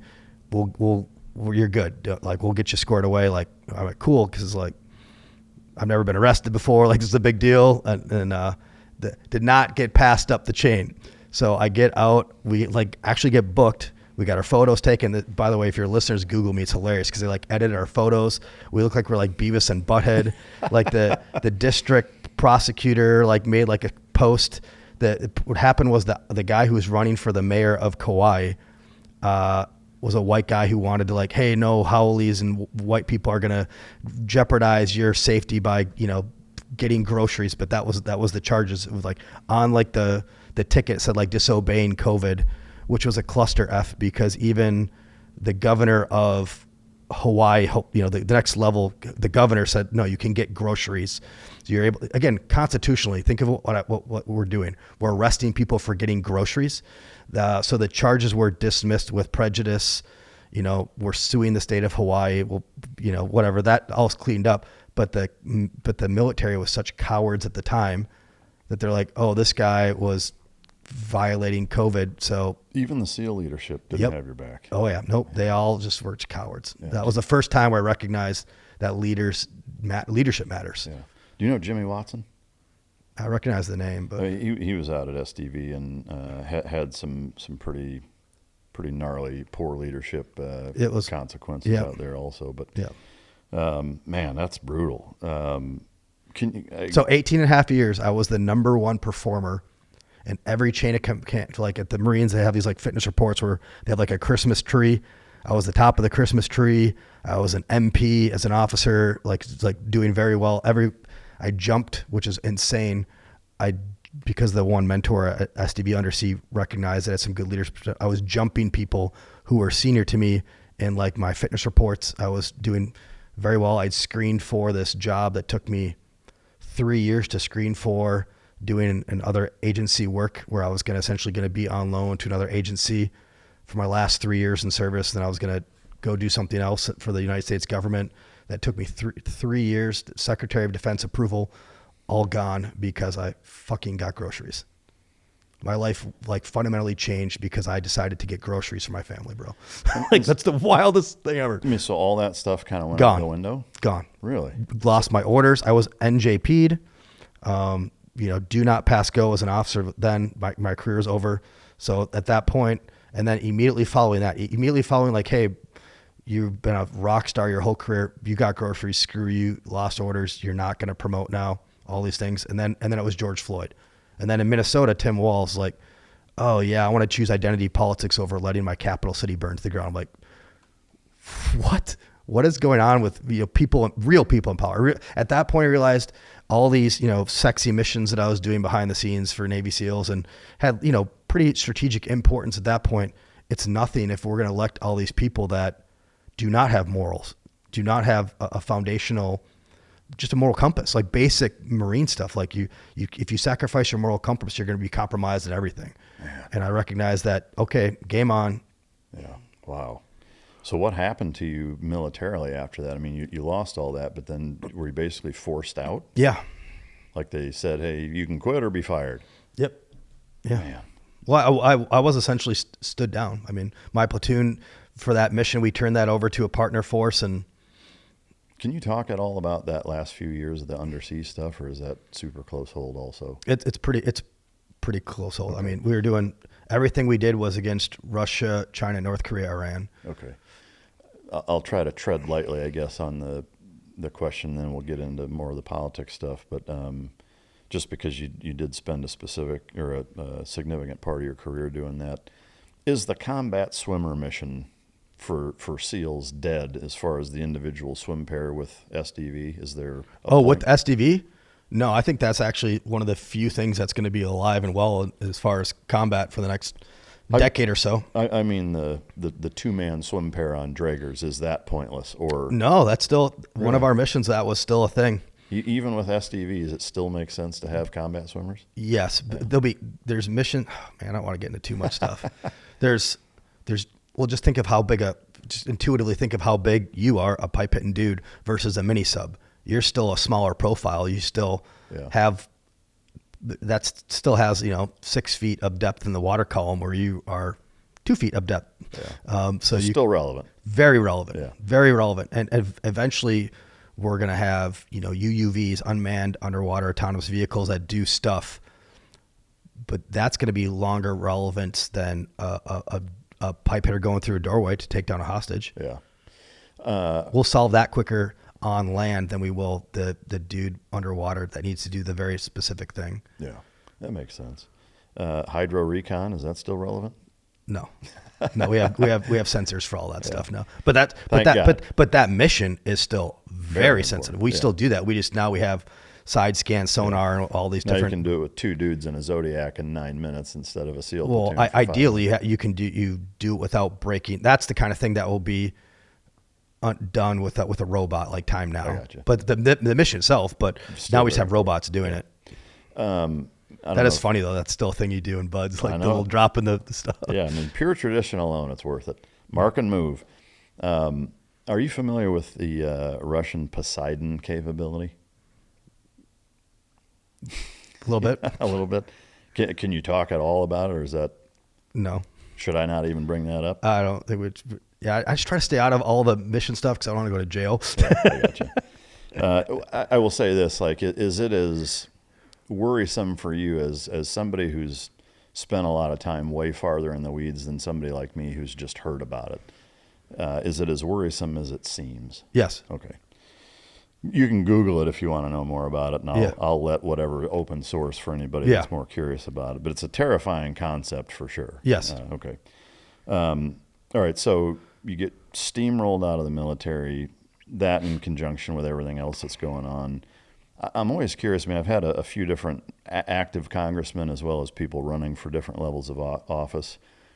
I'm always fascinated by the actual process of from when you say, okay, yes, I'm going to do it, until your name is actually on a ballot. I mean, because there's a lot in between those two things that I don't think people realize, but I also think that's an important part for anybody who's maybe considering that feels like, their qualifications, experience, wisdom, et cetera, bring enough to the table to possibly attempt that. I would love for you to kind of outline what that process looked like for you. I know that it's nuanced and it's going to be a little bit individual to each person. So it's running for U.S. Senate is a massive lift to the point I probably can't even articulate it to somebody who hasn't been amongst it. I didn't even realize the undertaking when I got into it. It's this race is more expensive than it was to run for president just a couple of cycles ago. I mean, Tim Sheehy's another Minnesota Navy SEAL just flipped out a third-term incumbent in John Tester, Montana last cycle. I think that race was over $1 billion with a B. So they're just really expensive races. And Tim also was part of that naval special warfare undersea element, which is really analogous to running for federal office just holistically. The cool thing for all of y'all listeners that want to check it out is Navy SEALs are 7 for 7 in general elections. Nice. So we're doing well. Yeah. And which is really cool in the context, when you think about it, is 93% of Congress, the incumbent wins every time. The DC, the military industrial complex, the big pharma, the special interest groups, the foreign lobbyist groups, all those money, they put money on both sides of the aisle, which is really disgusting to have there be an illusion of free and fair and open elections. They just want the incumbent to win so they can have somebody that they can control. Yeah. Clearly, you're not going to control an Eli Crane. You're not going to control Adam Schwarze. Our love is for country above all else, but we do really well. And then the why is because the same 2 to 3 year for those C1 missions where it's like the one night of doing the thing on the X that has to be a W for America because you're going against a near peer nuclear adversary. Well, there's all those, the poems and milestones to get your guys ready, to get the gear ready. Well, that goes, 2-3 years back in planning. Well, that's the same thing I'm doing now for U.S. Senate is, I knew about this race 4 years ago. For the last 3 years, I've been kind of preparing. I've been directly running now for over a year. Wow. 3 hours within Tina Smith, who's the socialist, who's trying to hand it over to an even more radical socialist communist.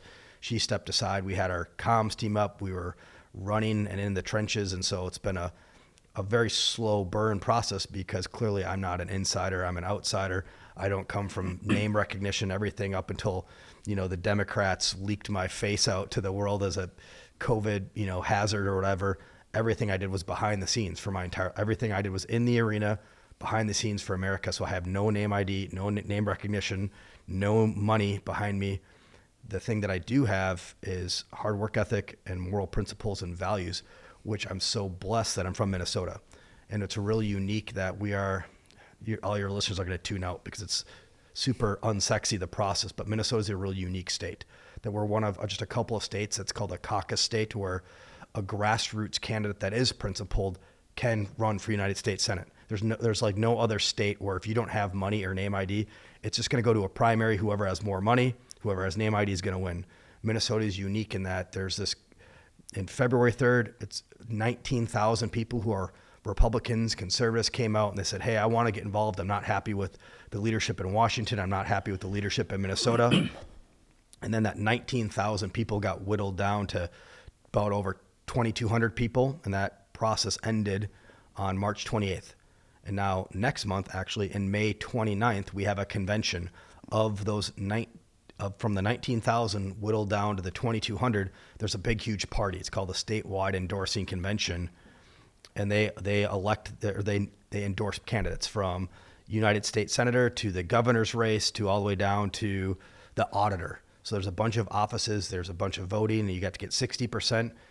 In the history of Minnesota, nobody running for United States Senate has ever won a primary unless they've got endorsed. The power of that endorsement is so critical. There's no way around it. And I'm just so blessed that I've done the work in the trenches for the last year and a half.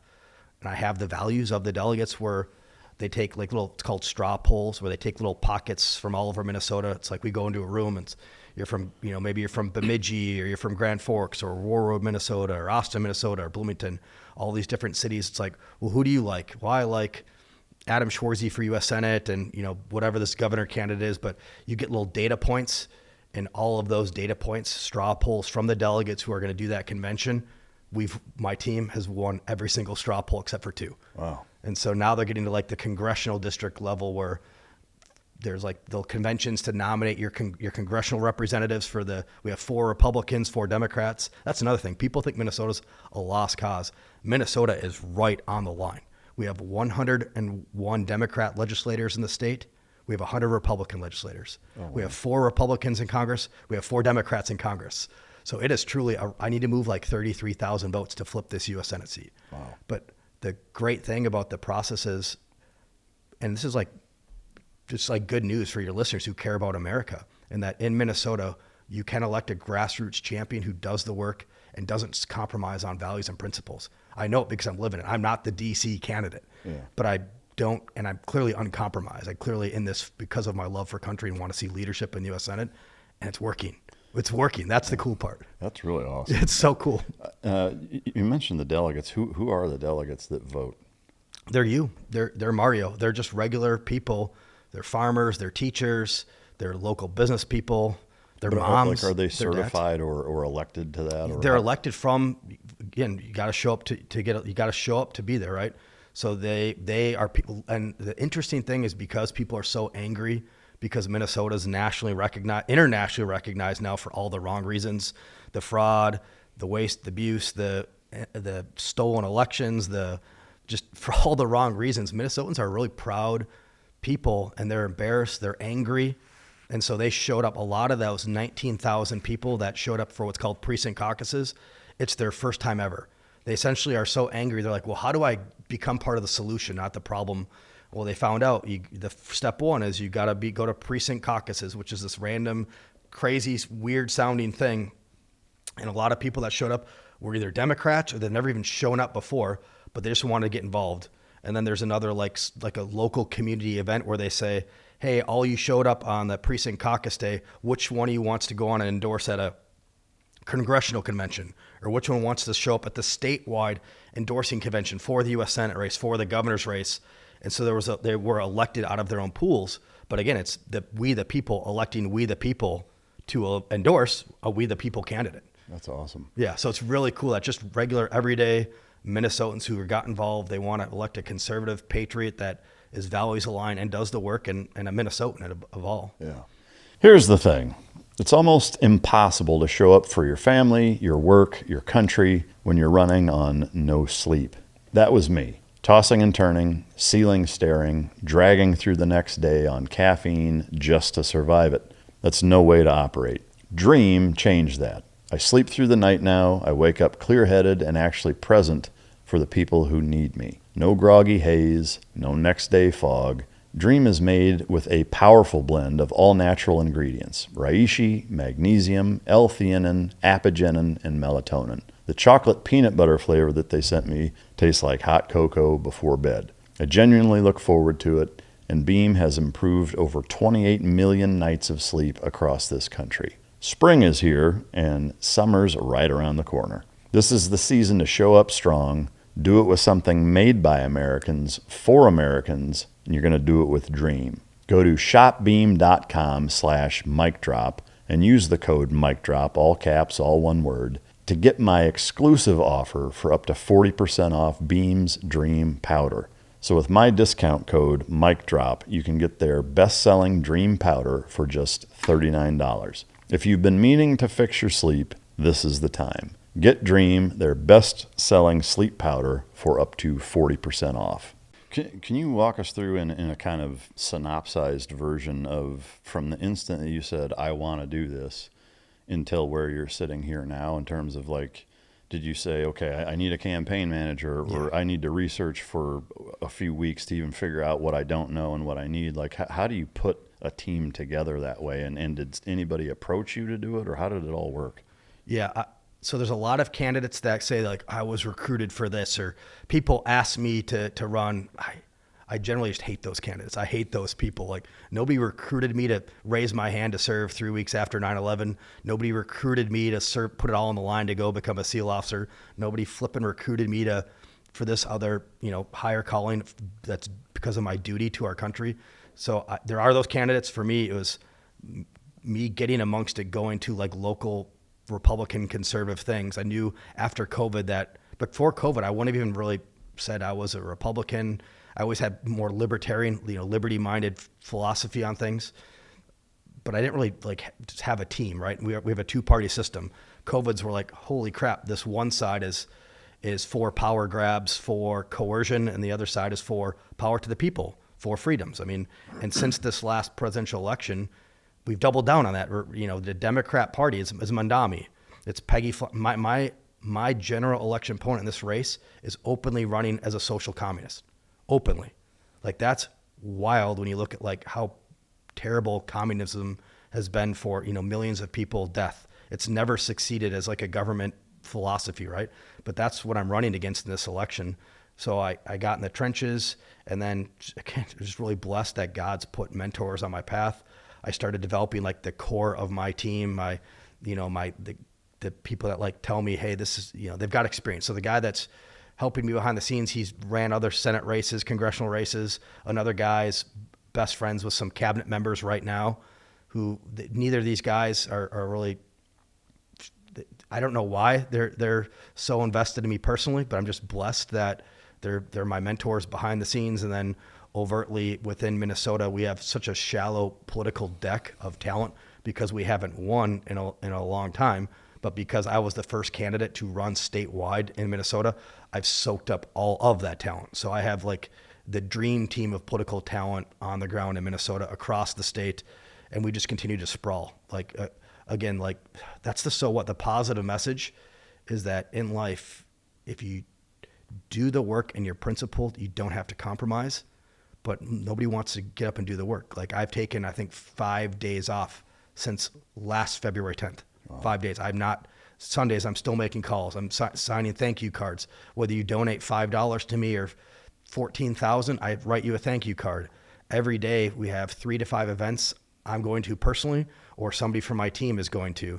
And a lot of these people are just volunteers who've been on the team now for a year, but they're taking time from their kids' t-ball, their kids' hockey practice to go and expand our brand, which is just principled, moral people just wanted to do right by our it's really been humbling to see as I've been on the trail now for over a year, just the team expand and all these hundreds of volunteers now, which that's why when I say like you could be a DC establishment candidate, you can have literally millions of dollars behind you. But if you don't have the people, if you don't have that 19,000 people, think of just how much money you'd have to raise to pay for the workload of those 19,000 people doing stuff for you, with you, for the team all across the state. You can't overcome that. Yeah. In terms of the core team that's like full-time dedicated to this race for you, about how many people is that? There's about, between the paid and like unpaid, but are like committed with like will likely be paid positions, there's about a dozen people right now, and then hundreds of volunteers that are like making calls. We have, I think, over 100 people, 70 to 100 people that are just making calls around the state. Yeah. And so again, I'm a dumb military nerd. You might appreciate this though. So I actually have like commodores. So I call them my commodores because we have 8 congressional districts. For every congressional district, I have a commodore. They have a deputy commodore, and then they have geographic commanders. And they actually have like a force org chart that we like send around. So I'm making all this. I love that you're smiling because I'm such a brainwashed dude. But like they like it. Yeah. They like that they're the commodore. They like that that there's the commander and their geographical areas within their congressional district. And they're like each one of these. They're called like precincts. There's like 4,000 precincts that have like a captain. That's like, cool. So it's like, but it's like, well, it's organized. It's organized. We are organized. Yeah, we are a machine. Yeah. So for the 12 paid positions, I assume 8 of those are commodores for those 8 districts. Not all of them yet. Okay. Not all of them yet. Because some of the areas are just bigger than others. Okay. But like, how? And then we have like a comms team. And we have like a booking team. It's like a multi. It's like building a multi-million-dollar business on the fly in real time. Yeah. And by the way, it's easier to get money it's easier to raise money for those ASPCA, see the puppies on the commercials where it's like, oh shit, I want to save that puppy. Or like, oh shit, I want to invest in like this Bitcoin random crypto thing and make money, or this business that has like for sure return investments. The return investment on me is our country. Yeah. And it's not guaranteed, but it's much more, and it's not a tax write-off. But it's like, hey, you invested me. Yeah, Navy SEALs are 7 for 7. But it's like, give me money that you can't even claim on it as a tax write-off. It's very difficult to raise money for these races. So that's why in every other state than Minnesota, if you just can write yourself a check, cool, I'll buy this race. And people are like, well, shit, they've got money. Let's go with that person. Well, that's why I'm so blessed that I'm from Minnesota, where it's like, we don't care. We don't care how much money you have. We don't care how much name ID. If you don't support life, if you don't support Second Amendment, if you don't support putting American citizens first instead of illegal aliens, we're not going to support you. Yeah. Full stop. That's good stuff. I'm encouraged that Minnesota does it that way. I mean, to me, that seems like kind of a no-brainer. I don't know why every state doesn't do it that way. Because politics is corrupt. Yeah. Because even in the DC establishment, it's this whole mirage that elections are free and fair and not paid for and bought by special interest groups. Unfortunately, again, a lot of states probably used to be more grassroots. Now there's only 2 that are like that. We're one of the last 2 states that really. What's the other one? I think it's Iowa.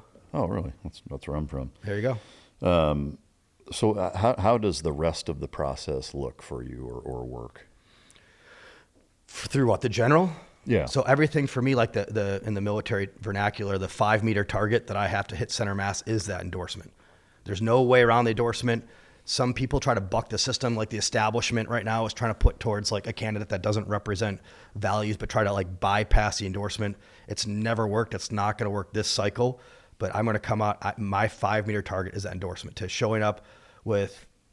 I'm going to tip my hand a little bit, but we've got over 40% of the people that are going to that thing are already on our side. So I need to get 60% of the people to vote for our team there. Over 40% we know already are like, hey, I'm on that guy's team. So we're going to get endorsed. It's going to happen. Is there only one person that gets endorsed? Yes. Yeah. Okay. For each race. Okay. So it's like, that's like slapping the table. And, my message coming out of there is get out of the way if you're not endorsed, whether we're talking about a U.S. Senate candidate, the governor's race. It's so interesting that the Democrats love to talk about the oligarchy, the billionaires. We have one. We got Elon Musk.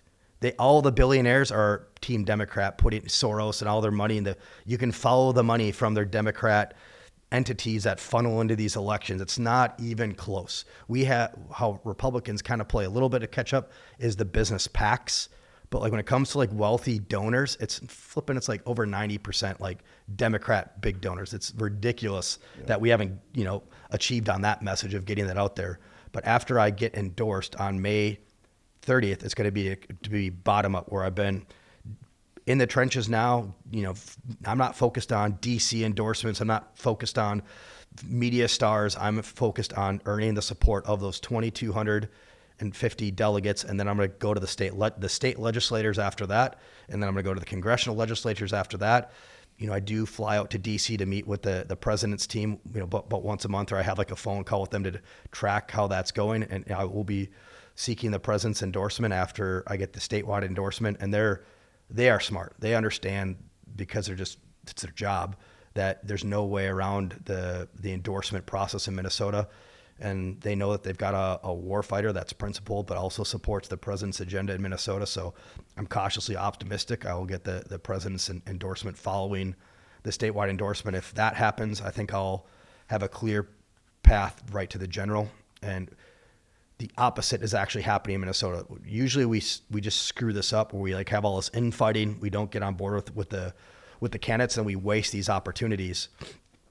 In Minnesota, because of the Walz, Flanagan, and Keith Ellison administration, has just screwed everything up and made Minnesota such a negative state nationally. People are going to, I think, coalesce behind all of our candidates down ballot. And for just my race specifically, just some other atmospherics that are kind of historic. Usually the Democrats just play really good team ball, where Republicans nationally, we have our individual candidates that we like, but we're never like if you look at even our party values, we have a big wide swath from populism to like constitutional conservatism. And I'm way on the constitutional conservative side, just less is more when it comes to government. But the Democrats, even after this 2024 presidential shellacking, they are always airtight. They play very good team ball, and they anoint. I mean, I've already won more primaries already than Kamala Harris ever has. I mean, they do really good wood shopping in the background, and then they put out their preferred candidate that, now this is your person. You don't get to choose. This is your person. Yeah. In my race this cycle in Minnesota, it's not that way. It's been 30 years since two Democrats have had a head-on collision for a bloody primary, and they have like an incumbent congresswoman who's like the DC establishment elitist that the Democrats from DC are hoping, because she's always been a war fighter for Washington establishment in Minnesota, completely bought and paid for, like the APAC, all the different PAC money, all the different like DC stank on her. Truly not even from Minnesota. She's from like Arkansas or something. And then you have Peggy Flanagan, who's Walz's lieutenant governor, who's an open socialist Marxist, but she's supported by the radical, what's called DSCA in Minnesota, Democrat Socialist Communist Party of America. That's how wild Minneapolis. It's not Minnesota, but that's how wild Minneapolis has gotten, as they're openly running Democrat, Socialist, Communist candidates. That Walz's lieutenant governor is like supported by her. She's supported by Elizabeth Warren, Bernie Sanders, Keith Ellison, who's the Attorney General, Tina Smith, who's the sitting senator, Al Franken, who is the Me Too'd out senator. She's got all like that grassroots. So she's going to likely win. She'll for sure win their endorsement and likely win their primary. So it's going to be wild. You're going to have a constitutional conservative who just wants limited government, power to the people, get government out of the way, fiscal responsibility, everything else. I love a country, like common sense stuff. And you have somebody who's openly running as a socialist like Mandami. The solution is more power to the government. People are the problem. Businesses are the problem. Wealth is the problem. Just give more to the government, more power to the government. Let the government choose your kid's gender. She openly has like her shirt that she runs and campaigns on is trans kids' lives matter with a knife on it. Her and Walls, when you think of, most people think of sanctuary cities and states that think of cities that harbor illegal aliens to like give them aid and foster them and create like these wealth programs to like bring in illegals. Walls and Flanagan did that, but they also made it a trans youth city. So you, as a dad down here in Texas, if your kid doesn't subscribe to the gender that they were born at, they will find an NGO or a tax-paid thing in Minnesota and transition your kid without you knowing. Wow. That is how crazy the Democrats have gotten right now. The good news is, brother, is Minnesota's not that crazy, just Minneapolis, just like that inner city. So it's great. We're going to do something for the first time in 20 years. Is one, make sure we don't elect a open socialist communist, but two, flip one more Senate seat to the good guys. How does the population of Minneapolis compare to the rest of the state percentage-wise? Do you know? There's two main counties, like the Hennepin, Ramsey County, and it's almost 50-50 for like the Minneapolis, St. Paul area versus the rest of the state. It's almost 50-50. The good news, again, is 9 of the top 10 growing counties in the state of Minnesota are in greater Minnesota. People are leaving, they're flooding this, they're leaving the cities and they're flooding the rural Minnesota because of just the failed education, the violence, the public safety issues, or they're just leaving the state. Yeah. And so you're seeing a net negative glide slope as far as population in Minnesota, but that actually hides the real truth. The real truth is all of the higher net income individuals are leaving and going to places like Texas and Florida, and then they're backfilling that with, illegal immigrants and immigrants that are not paying into the system. That's why we went from 2 years ago, $18 billion as a state surplus to on track to be like $4 or $6 billion deficit in 4 years. Wow. So the contrast cannot be greater, but the stakes cannot be higher then. Yeah, no, for sure. With the event coming up, or the election at the end of May, how many people are you essentially competing or running against for that endorsement? Well, one just dropped out yesterday, so I think there'll be 4 or 5 people that have performed well enough to speak at that event. Okay. And so showing up with like 40% though, we're going to get endorsed. Is it going to be second ballot or fourth ballot? I don't know, but we're going to get endorsed. And you have to get 100% endorsement? No, just 60%. 60%. Yeah, there'll be like a poll. Let's say there's 5 people that show up there to speak. There'll be a poll, and anybody who's under 10% off the ballot.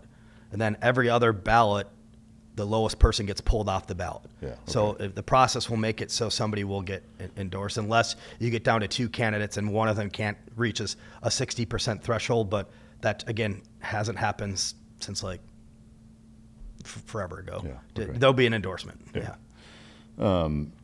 With the, I guess the stakes being what they are, to go through that process and kind of strategize your fundamentals for how you want to run the campaign. Does doing an interview like this, is that something that is like almost not dirt dive, but like you consult with people like, hey, should I do this? Should I not do that? Hey, I think you should do this interview. Do you guys get that far in the weeds with events that you're doing and not doing? Not in the way you just described it. For me, as I do everything, is I will go to any interview because that's my Achilles heel as a candidate. I don't have DC name ID. I haven't been a media star. Everything I did for my 21 years was behind the scenes for America. So before I started this race, nobody knew who I was in Minnesota. And to be very transparent, unless people are like in political circles, seeing all these like straw polls happen, nobody understands that we're winning this race. We're truly like, you have more insider knowledge right now than 99% of Minnesotans. Wow. You are more read in now because I've had the opportunity to talk to you, but I do everything. I do any media interview because that's where I need to develop a brand. And so, brother, I appreciate you, Mike, for having me come on the show today and give me an opportunity to expand my brand. And now people are like, oh shoot, I know who that nerd is. Like, he's done some cool stuff. I vibe with what his policies are. So, but again, I can only be at one place at one time. So what we're doing is racking and stacking. Like, okay, well, you do the podcast with 15 people, sure, but I can't do the podcast with 15 people if I'm giving up an event that's going to have 200 people who are all delegates. Right. So like last night, I came out here to meet with some other influential people in your community to, like, again, talk about why it's a U.S. Senate race. It matters all across the United States. So I had to give up an event that was in the 4th Congressional District in Minnesota, which I know that there was hundreds, if not 1,000 people like paying attention of all the candidates. And now we lost ground there, but I gained ground here because I'm with you, and you've got, millions of people that love you and follow you. So I don't know about love me, but people that pay attention for sure. But it was a give some to get some. So that's what everything is, just racked and stacked on priorities right now. So you're not married, right? You're engaged. Yeah.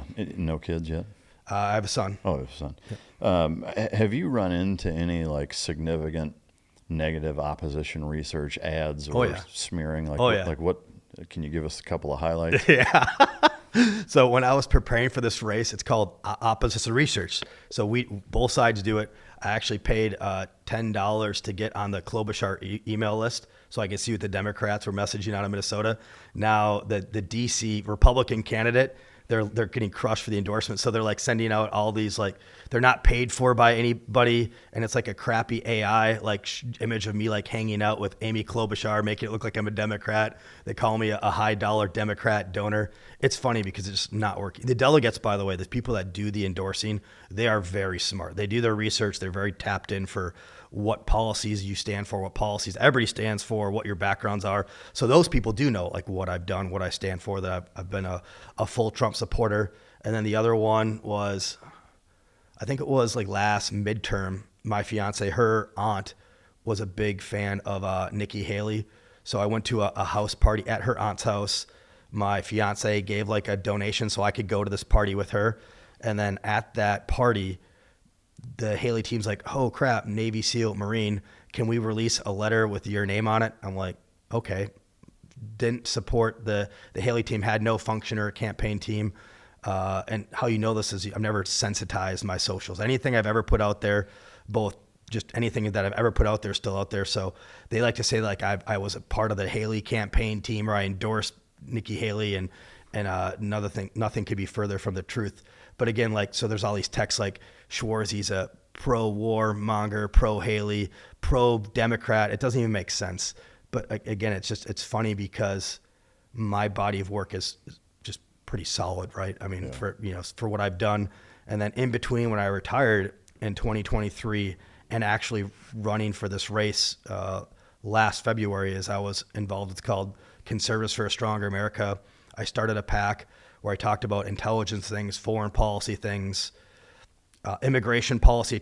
Interestingly, one of my best op-eds was why Iran was a big threat that Biden was overlooking by paying billions of dollars to, instead of confronting, and how these proxies are a real threat. I've never been somebody who wanted to go directly heels with Iran, but I was like, no, you need to keep your boots on these proxies. Otherwise, it's going to be what happened with Obama and ISIS, where Obama we went to DEI in the military, we failed to address ISIS, and then it went from, Iraq to the Levant and became, sprawled everywhere, which is why I love President Trump, is because within 6 months of Trump 1.0, we crushed ISIS off the face of the earth just because we're able to do our job.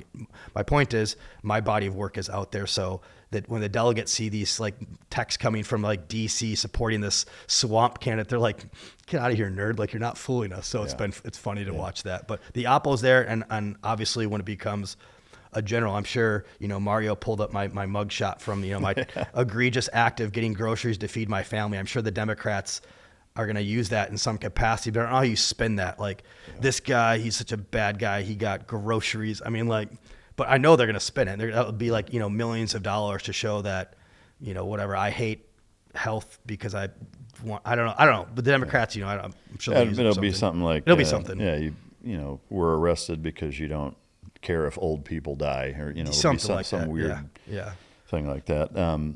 Strategically, running for Senate, I mean, that's a huge jump from never having been mayor or city councilman or state congress, or was there a strategy for picking that, or was it as simple as I want to make the biggest impact I can, and that's the most reasonable thing that I could actually accomplish at the highest level?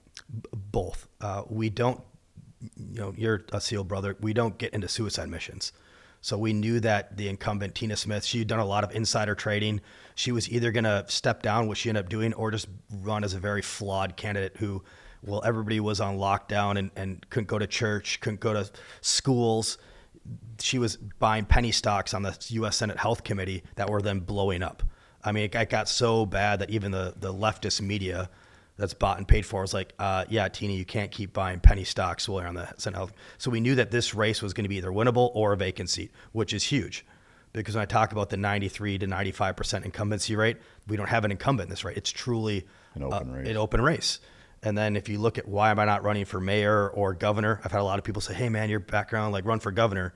Well, if you look at what I've done, everything I've done is up and out foreign policy, intelligence operations, military, these big strategic things where I've learned about policies with China, Russia, North Korea, Iran, going to Iraq, being boots on ground, and then my 5, degrees, masters, and all that other crap. Like I have a very good background to be a U.S. Senator. If you look at like what committees I'll be on, Joni Ernst, who sits on the U.S. Senate on the Armed Services Committee right now, in Iowa, your homestead, she's vacating, she's stepping down. So I know there'll be a vacancy in the Armed Forces Committee, multi-trillions of dollars. In Senate Intelligence Committee, have done the most intelligence work, probably anybody in the Senate, of actually doing intelligence things. I have a master's from Harvard in nuclear deterrence. I'm not talking about the weapons now, but I'm talking about nuclear power. That's what I want my legacy in the U.S. Senate to be, actually, is shepherding nuclear power for America and promoting energy independence and promoting nuclear power around the world so we can stop foreign wars, stop wars, because every major war is always fought over energy. And I want to have the United States and my home state of Minnesota to be the world leader of nuclear power. And so if you just look at my background, it really yields to federal office. And then this seat we knew was a winnable seat. And so that's why. Yeah. That makes good sense and a good segue into, every candidate has their things that they're the most passionate about. Obviously, the higher up you go, the more things you kind of have to be well-versed at and make decisions on or be an expert in regards to. Is there a top 3 or a top 5? You mentioned the nuke stuff, but how many would you say are kind of your main principles that you really want to go after in that seat? So thank you for that question, because, again, going back to one of my favorite military lines, if everything is a priority, then nothing is truly a priority. And that's part of our problem in government, is we don't have people that are leaders that have priorities that support the American people. It doesn't sound sexy, but my number one priority is actually the deficit spending.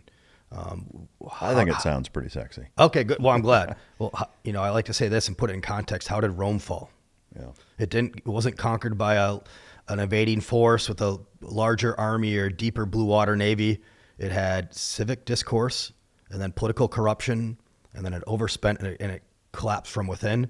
And I see a lot of similarities on the glide slope of America with our civic discourse, our massive political corruption, and then our overspending. We have $39 trillion of deficit spending right now, and Congress's number one job, other than passing laws, is to manage your money. That's your money. It all comes from somewhere, and they always misappropriate, they fraud, waste, and abuse, and they overspend, and that's why we have $39 trillion, which is 5 generations of debt.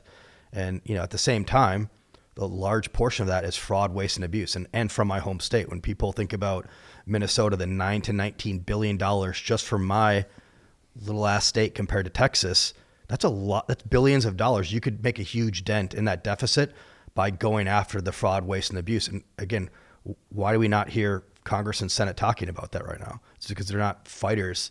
And it also, by the way, that relates to elections, because the Democrats support all that fraud, waste, and abuse because a lot of that is by illegal immigrants. And by design, the whole point of the Democrat Party right now is to bring in all these illegal immigrants, make them hooked on these systems like they're doing in Minnesota with the Somali population.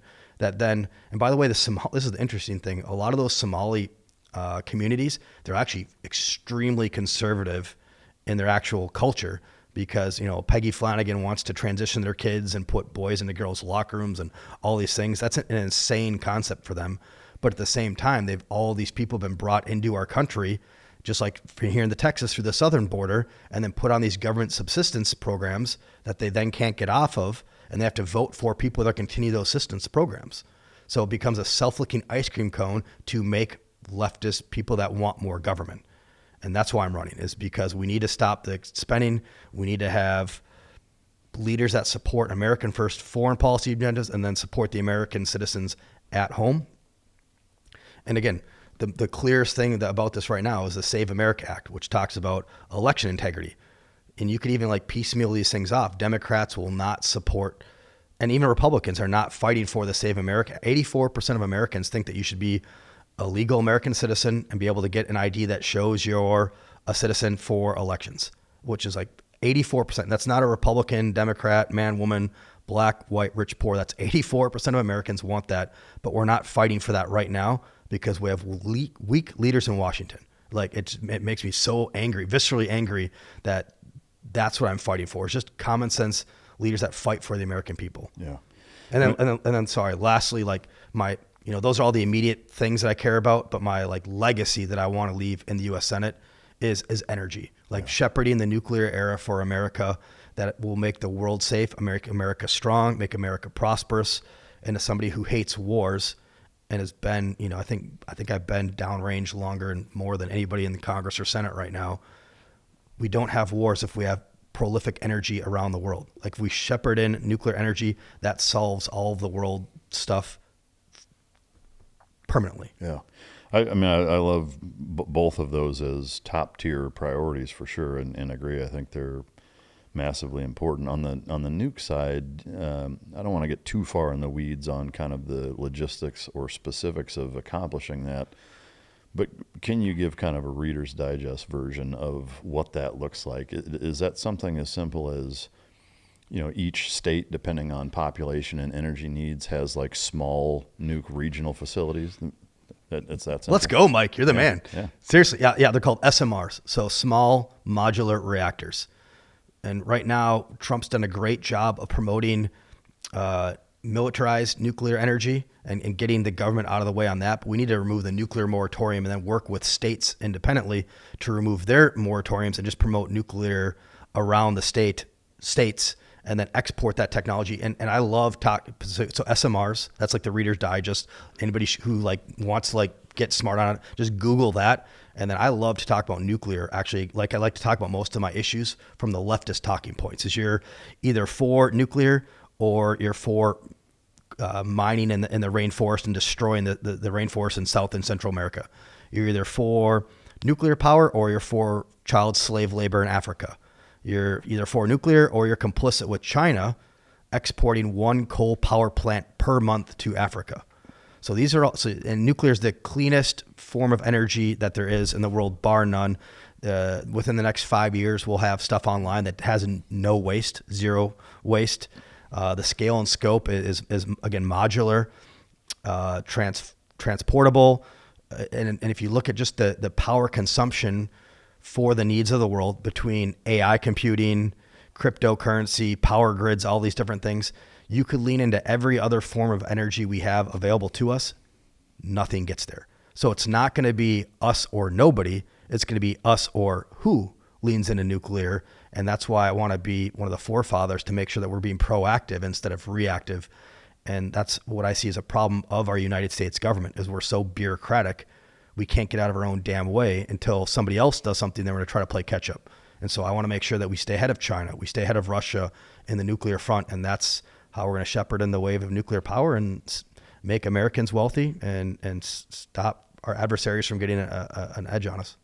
I love it. The SMR, is there a ratio of one SMR per so many hundreds of thousands or millions of people, generally speaking? Is it broken down that simple? Or Not to my knowledge. I'd have to really nerd out and give you power stuff that your listeners would all tune out. Well, I mean, I guess is there a way to kind of casually or generally calculate how many SMRs would be needed per state? Oh, yeah. The SMRs themselves are scalable. It's midweek, you're tired, you're hungry, and you already know what's for dinner.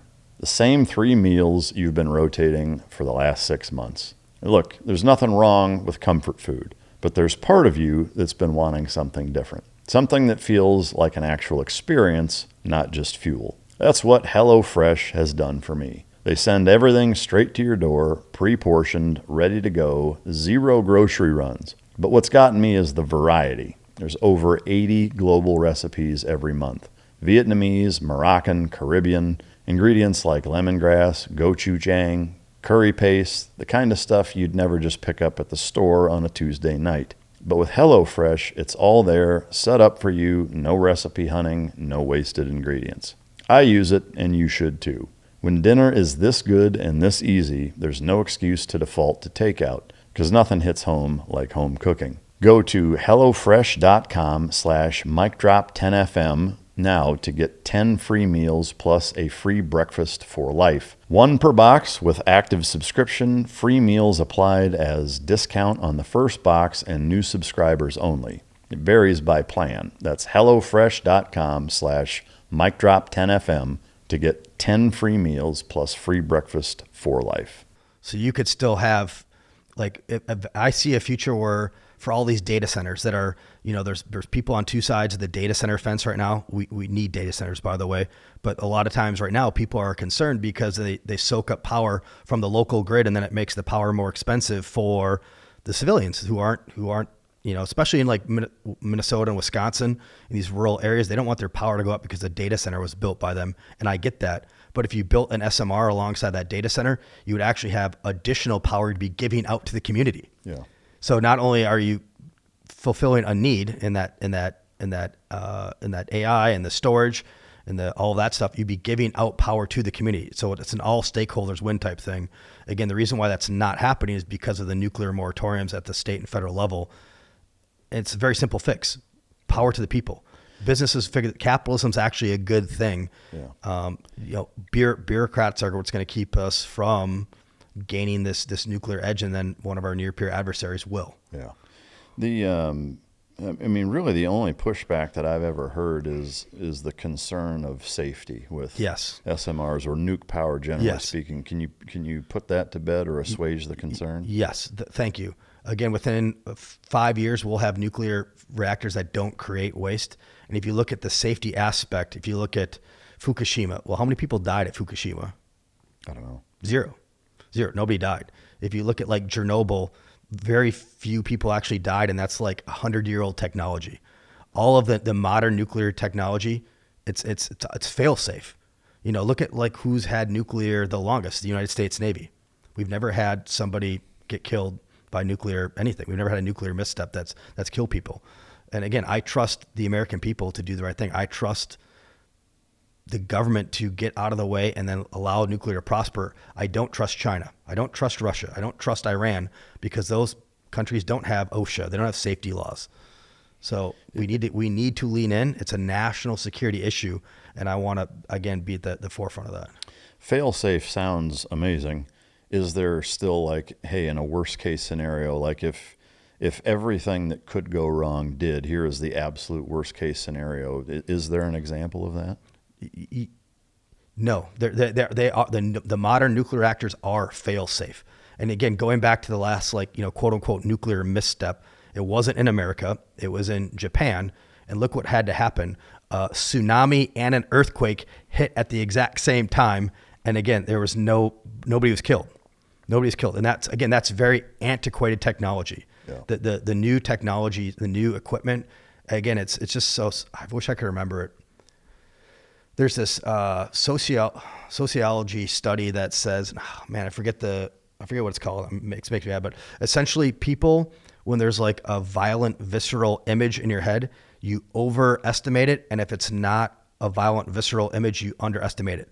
So the best context I can give is, if I were to ask you how many plane crashes there are in America every year, because it's such a violent thing, you would overestimate that by order of thousands of magnitudes, right? You'd overestimate how many plane crashes. If I asked you how many people have died from cancer, you would underestimate it by hundreds of orders of magnitudes. Nuclear reactors are the same thing. People think of like this meltdown. There's been the Chernobyl films and all this bad PR because no company wants to have nuclear because then they're out of company with your wind, solar, energy, fossil fuels. Nobody wants nuclear to have the markets. The lobbyist groups against nuclear are huge, but again, it's so safe. Yeah. It's so safe. It's fail safe. I will say that, fail safe. Yeah. Along those same lines, you've got maybe I don't know that I'd call it a secondary concern, but another pushback I've heard is the scare tactic or concern that it could be used for nuclear capabilities. And forgive my low-level knowledge base on nuke, but my general understanding is that from an enrichment standpoint, the percentage enrichment needed for nuke power is so far below what's needed for nuclear weapon capability. It's not really comparable, right? That's exactly right. Yeah. I'm glad you brought that forward. Yeah, you don't accidentally create the plutonium needed for nuclear weapons. It's it's like 99% enriched. It's a very deliberate, complex, expensive process. Yeah. That no country could do on accident and no private business could do, period. It's not like there's gonna be some like underground weapons, munitions being built. Like that's not a thing. Yeah. And I'm glad you addressed it though.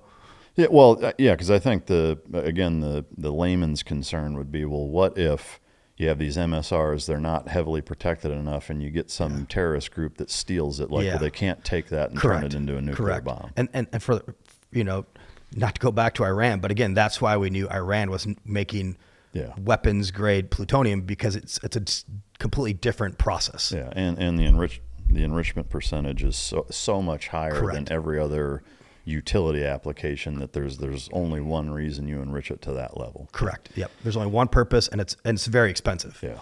And there'd be no reason to do that in a business standpoint whatsoever, and you could not do that if you're a nefarious actor as well. It's a different thing. Yeah. You mentioned the budget being the other kind of main thing that you're concerned about and want to tackle. Again, using the Reader's Digest analogy, I guess, or coined term, how do we do that? I mean, at $39 trillion, I mean, I know that there's, of course, we need to stop the waste, fraud, and abuse, yes.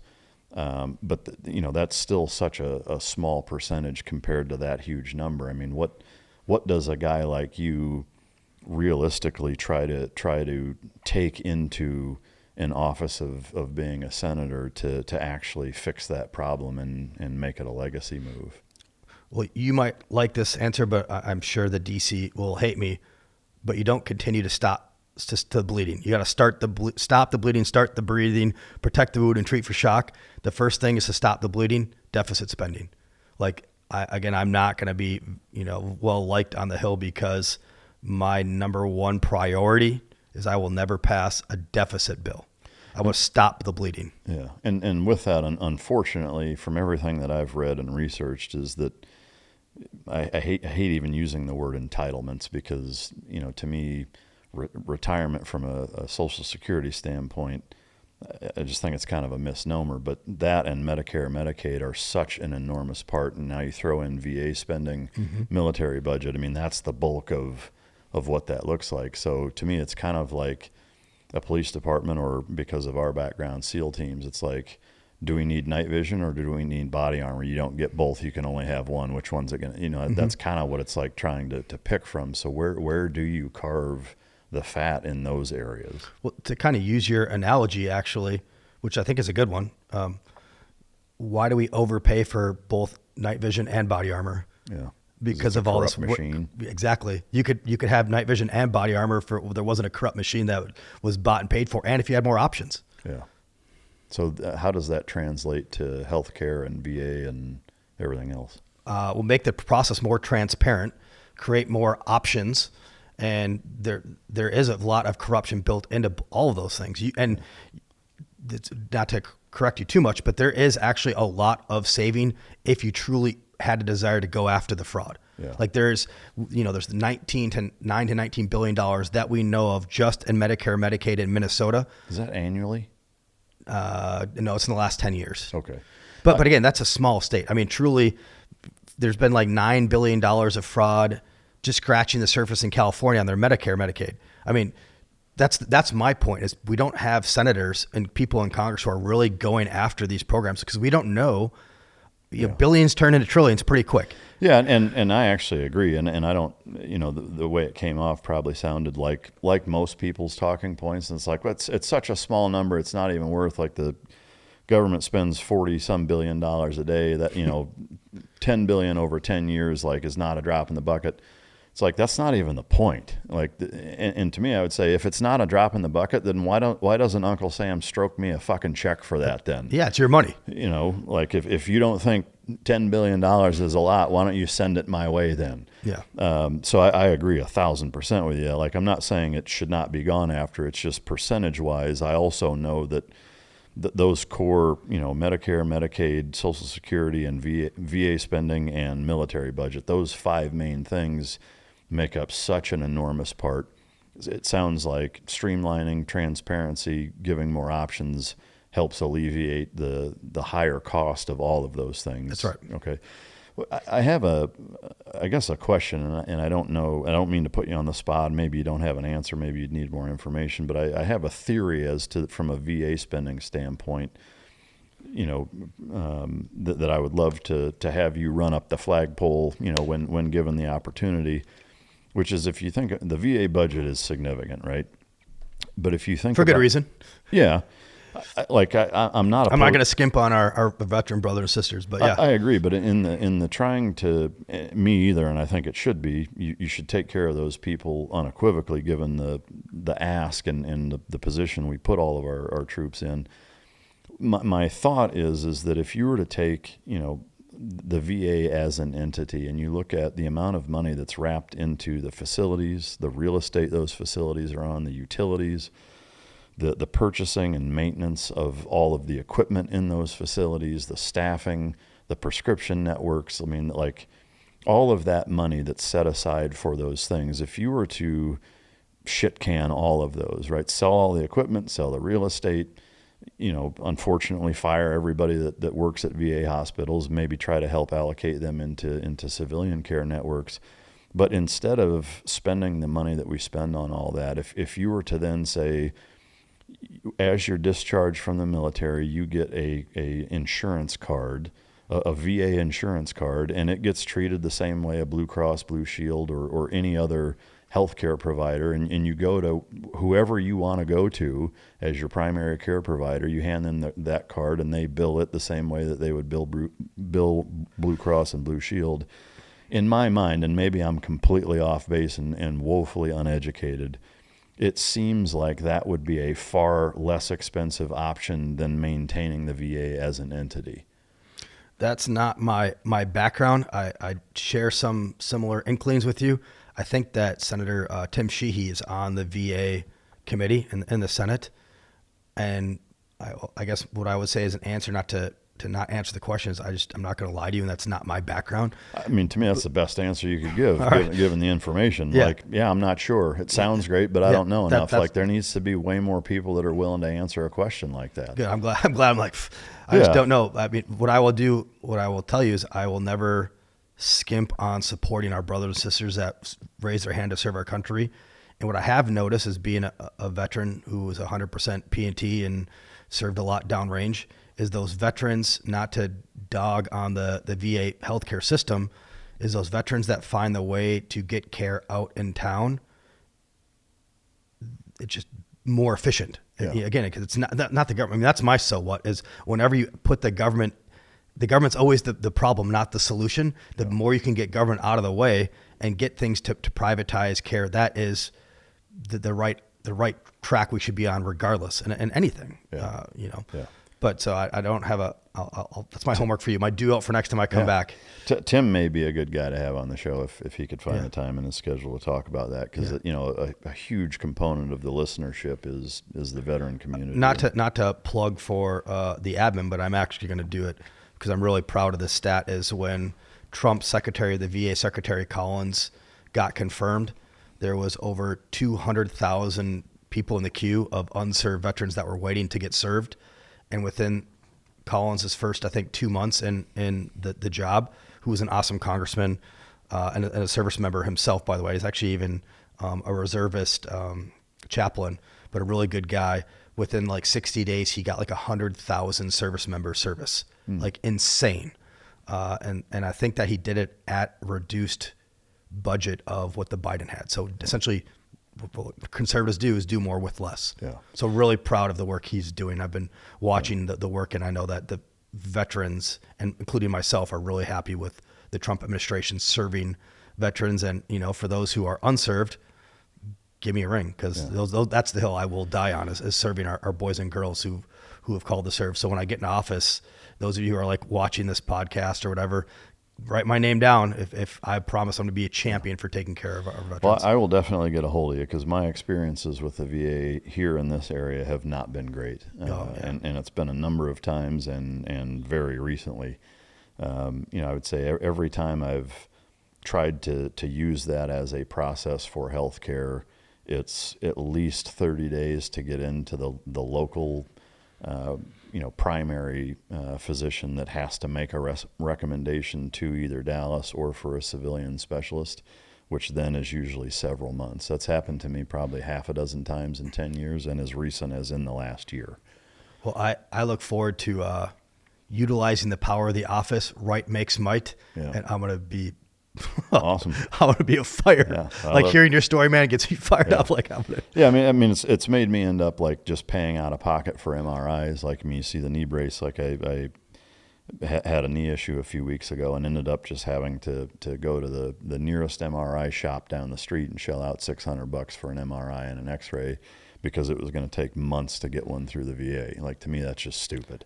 I just hate processes that get in the way of outcomes. Yeah. Like, again, that's the seal in us, right? Like, we find a way to operate in the gray to get the mission accomplished. Yeah. And so, like, those bureaucratic things, oh man, I'm gonna go after that like they're ISIS. Yeah, that's awesome. Are there any other, I guess, principled positions that you want to convey or talk about that you're fired up about or want to approach? Just to further explain my philosophy on government, I'm not anti-education. I'm not anti-anything. I'm just pro-America. And I think that the way our founders framed our government, our Constitution, is that the power was to the people. You know, we're a city on a hill, not because of government, not because of kings, not because of bureaucrats, but people. People were the power. And everything that the federal government is doing right now, and everything other than protecting national security, it's not supposed to be done by the feds. It's supposed to be done by your local. I mean, I love your local school boards, your local government, your county commissioners. Like, those are the unsung heroes of American society, the people that are doing that crap. Because a lot of those positions, at least in Minnesota, they're unpaid people. They're people that are doing it volunteered for their communities. That's where your resources are really effective at. But anything at the federal level, it's fraud, wasted, and abused. And again, those are your dollars. Yeah. You can't spend if you don't first steal from somebody. Yeah. And so my biggest principal position is just get government out of the way so businesses can thrive. So we remove the bureaucratic red tape and give power back to the people. Yeah. I mean, I love it, and I agree 100%. You've mentioned Department of Education a couple of times. In a hypothetical scenario where you're in charge of education nationally, what does the magic wand wave look like to fix that? We need well, first off, again, just get government out of the way. Since the inception, reading and writing scores have gone through the tank, through the dumpster. And not only that, but this is not really a federal issue, but it's a problem in Minnesota, because I'm a product of the Minnesota public education school system. And when I graduated, we were like top 5 public education in the country. And we were a middle of the road for taxes. Now Minnesota's in the top 5 for tax bracket. I think it might be the number 1 tax state. And not to dog on like Tennessee and stuff, but we are below Tennessee. You know, we're one of the worst states for public education statewide. So we need to, and this is my like warning bell to conservatives all across the country, is that we need to take back our schools. We need to actually get involved in our school board elections, which a lot of times are nonpartisan.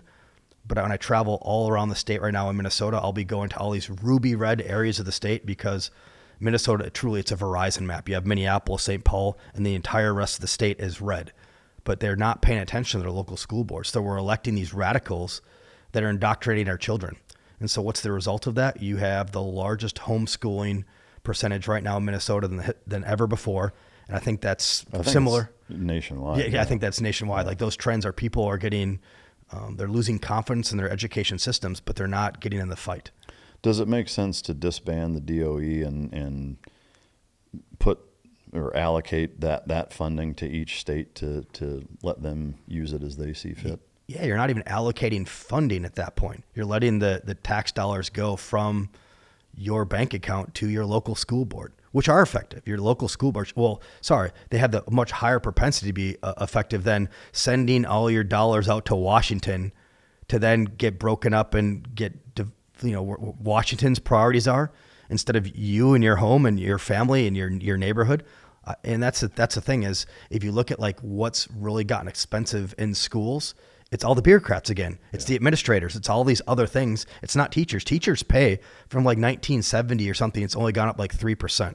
I love teachers. Teachers aren't getting paid enough, but we have like 10 associate principals, 5 new principals, like 3 superintendents and all these different costs. So teachers are getting screwed out of this as much as your as much as your children are. Yeah. But again, the federal government's not going to be the solution. The federal government is the problem. Yeah. Yeah, I agree, and I love all of it. I mean, there's nothing that you've mentioned that I don't agree with. Switching over into some current events, at the White House Correspondents' Dinner here recently, one of the most heavily secured events that takes place.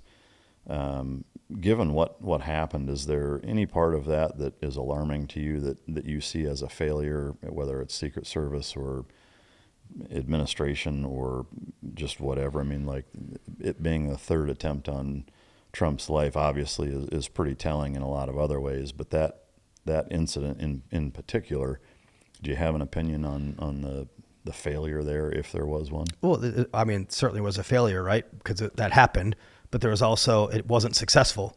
So what's disappointing to me, I don't like to make this an us versus them, Republicans, Democrats, because again, I'm doing this because of love for country, not for trying to make more divisive politics. But this is also a fact. Other than President Kennedy, who was, I think, could have been assassinated by his own government, possible, we just don't know. I'll let you know when I find out. Yeah. Every other sitting president in the history of our country has been a Republican attacked by the left, from Lincoln to Garfield to McKinley to the attempts to Bush to 3 on Trump now. So Reagan, exactly. All of the attempts have been the left on the right. When it comes to political violence, to Scalise, to all these actual, not what do they call, like hate, violent speech, actual violence is the left on the right. Yeah. And we're the side that like loves firearms. We're not the side that are going shooting up schools. That's all the trans youth, likely, we don't have a gun problem. We have a supporting this trans youth ideology. We have a soft on crime policy. Where are all the strongest gun policies in our country? Like the most gun laws and regulations, DC, Chicago, New York, St. Louis. Where's all the highest gun crime? DC, St. Louis, Chicago, New York. Like, so restricting people's access to defend themselves does not translate to safer streets, to less gun crimes. And if you look at the political violence, it is very, very one-sided. And it just makes Charlie Kirk assassinated because why? Because he talked about faith and supporting the principles that made our country great. Yeah. That's really a tragedy that we're not talking about. And I hate framing things in that way because I don't want to continue this tribalism, but it's an objective truth. Every presidential assassination or attempted assassination, with one exception, has been the left on the right. What was the one exception? Do you know? Kennedy. Oh, okay. You mentioned the Charlie Kirk thing, and there's another aspect of that I've seen as kind of a recurring theory or theme in some of the questions raised that seem a little suspicious, is that there was a lead up of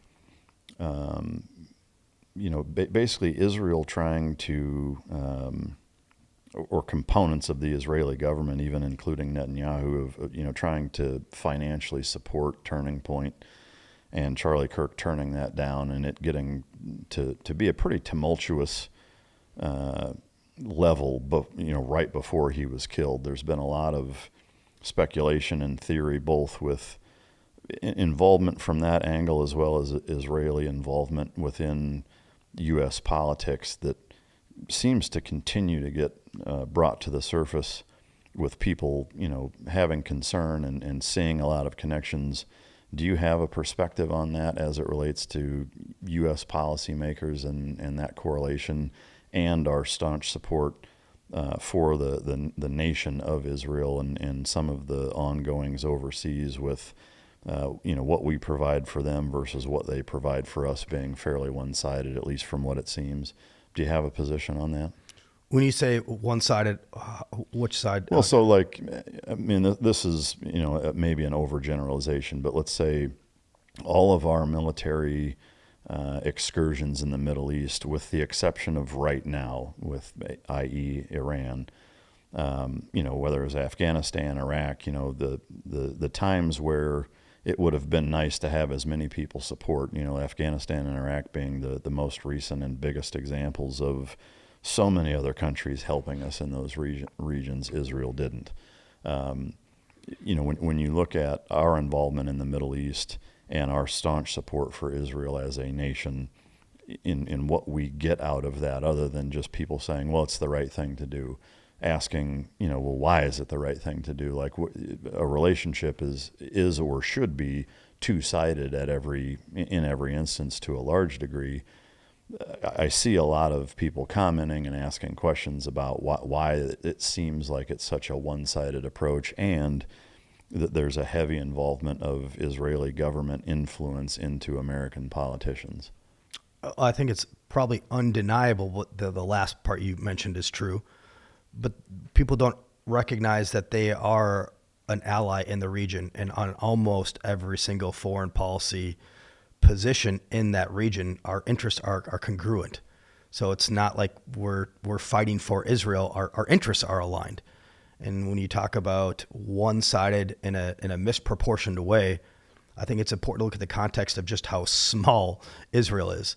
And we do have a lot of intelligence sharing apparatus. There's a lot of things going on where it is mutual. I don't think it's a one-sided in any way, to be frank. And that's not to say I support war crimes or, I'm an American first foreign policy guy. It just so happens that I think the majority of our foreign policy is aligned with our support, and for American foreign policy and American interests are aligned with Israeli interests in the region. Full stop. And if you look at what President Trump did first term, anybody not named President Trump would have gotten a Nobel Peace Prize for what he did in that first term, something 50 years of presidents try to do with the Abraham Accords, which was essentially normalizing Israeli relations with all of its Arab nations. And that's what we want. And that's what I want too, as somebody who hates wars, wants peace. Normalizing Israel tensions around the Middle East is a good thing. And that's what Trump did during the first term. So I don't think that there really is a misproportioned interest, because we're massive, right? We're the United States of America. And so when we have our own interest, and if it also supports Israel's interests, that's a good thing. But when we leave Iran, guess who's still going to be in the Middle East with their eyes and their ears on the ground giving us intel? So I guess two things with that. One, taking like the 30,000 foot view. Can I say one thing real quick? Yeah. None of my money, by the way, has come from all of my, $1 million I've raised has come from real people. I've not taken a dollar from any PAC, no foreign lobbyist money. Everything I've raised, I'm really proud of that. Yeah, no, you should be. That's an important distinction for sure, and I'm glad you brought it up, and I'm glad that's the case. Taking the 30,000 foot view of Iraq and Afghanistan, we'll set Iran aside for a second. Is that our involvement in the Middle East as a fellow warfighter, somebody who despises war unless it's kind of a last ditch effort, and it sounds like we both agree that Afghanistan was not handled well, generally speaking. Iraq probably should not have happened at all. Our involvement in the Middle East, given just those two things that it sounds like we agree on, I think it would be easy to argue that it's probably considerably more involved than it needs to be. I understand that energy is a huge component of that. However, between Canada and the United States, we produce enough oil to not need a drop of it from over there. And I would say largely we're not really dependent on much of anything over there.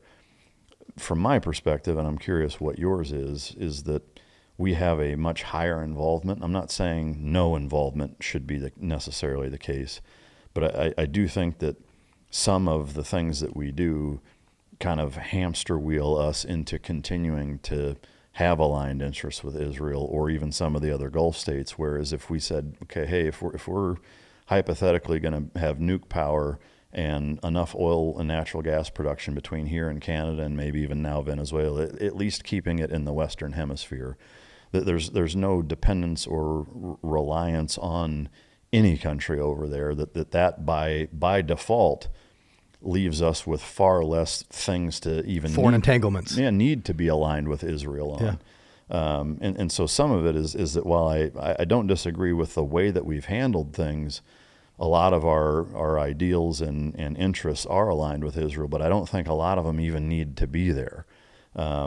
Again, I would set Iran aside because I do agree if even comparing Iran to Afghanistan and Iraq, I think Iran is the biggest problem and has been since we stepped foot even, in October of 2001 in Afghanistan. I think Iran's still been the biggest problem that entire time. Do you have a perspective on that? I actually don't. Everything, how you've pretty much characterized it, I agree with. But again, it just goes back to that's why we need to lean into our own nuclear and our own power consumptions so we can decouple ourselves from the Middle East. I think that's the so what from a policy perspective. Yeah. That's refreshing to hear. One thing I mentioned that you said we haven't gotten into is the involvement of U.S. politicians with Israel, and you made the distinction of you've not taken any foreign money. Why is that such a prevalent thing, do you think? Oh no, I'll let you know when I get there. I don't know why, but again, that's kind of I think what contrasts me, and hopefully to all your listeners, that's what separates me. Is I'm clearly not from the DC swamp. I'm an American first fighter. I've seen the world, and I'm getting involved because I want to fight for America, and I see the status quo in DC is not fighting for Americans. They are bought and paid for. These elections are corrupted. And that's why it's so awesome for all your listeners that if you're like, holy cow, this guy has an opportunity to be an American first guy and actually win. That's the so what from this race. Is we have a unique grassroots system where I don't have to be compromised. I'm winning right now in the trenches without compromising on any of our values and not being bought and paid for by anybody. Yeah. To me, it's super refreshing to hear you say that, and I wish that everybody took that same approach. Yeah, well, that's the problem is these elections on the federal level, especially the higher you get. Yeah. I couldn't be running this race in any other state other than your home state. Yeah. They're just not. They're not designed that way. They're designed by design to be whoever has the most money or has a name ID that can raise the most money can buy a primary. And so we're not vetting candidates on values. You could have a D or an R. At the end, there's this philosophy out there that there's actually, it's called the uniparty, that there's no D or R's anymore. In DC, it's the uniparty. You're all bought and paid for by these special interest groups that are out of Washington. There's no difference between D's or R's. And the deeper I get into this equation, I'm actually starting to like, holy crap, there might be some validity to that thought process, but not in my state. Yeah. In my state, for the last year, I've had to travel tens of thousands of miles to go, just like we're having this conversation, look people in the eye and let them ask me these very difficult questions, uncomfortable questions a lot of times, so they can personally discern my values, my faith. And now they're going to, now finally, amen, in a month, they're going to be like, that's our guy. Yeah. And then there's no way around that. Once they slap the table, the DC candidate, there's no way to like beat that system. Yeah. So it's very unique. But again, that's the so what to everybody who's listening. Like, we have an opportunity to put somebody who's not bought and paid for in the U.S. Senate. Are all the other states, is there a fix to that other than expecting the fox to audit himself in the hen house? No. It's a lost cause. Like, yeah. I mean, that's how I see it. I mean, the further I get down the rabbit hole in this process, it's so corrupted. It's so gross. I mean, and you can see it. You can see not all of our, SEALs are 7 for 7, but not all of our 7 brothers who I assume all got in under the same auspices, under the same intentions that I am, came out the same side. There's something going on in there that is corrupting people. Yeah. And it's clear as day. Yeah. But not me, man. I mean, we'll have a conversation a year from now, and you'll be like, well, you took this pack or you made this vote, but at least I just don't see myself like that, because my whole thing is about my upbringing was just different. The stuff that's my motivations from day one has never been to gain power, to gain money, to gain fame, to gain my thing has always been I watched 2 towers fall that killed thousands of our citizens, and then I went to go serve abroad and saw the rest of the world. So I think my framing and my background is going to yield to a different result than these people who, just grew the ladder and then got famous and then got, power interest, or I think largely it's financial. I think they're bought and paid for, because look at how many, when our framers designed our country, serving in Congress, you were actually supposed to be sacrificing. You were supposed to leave your business. You're supposed to be a productive business person in the community. You're supposed to put your business on hold, and they'd take hit. Your businesses would have a detriment to them. Well, you wouldn't actually serve the American people in Congress.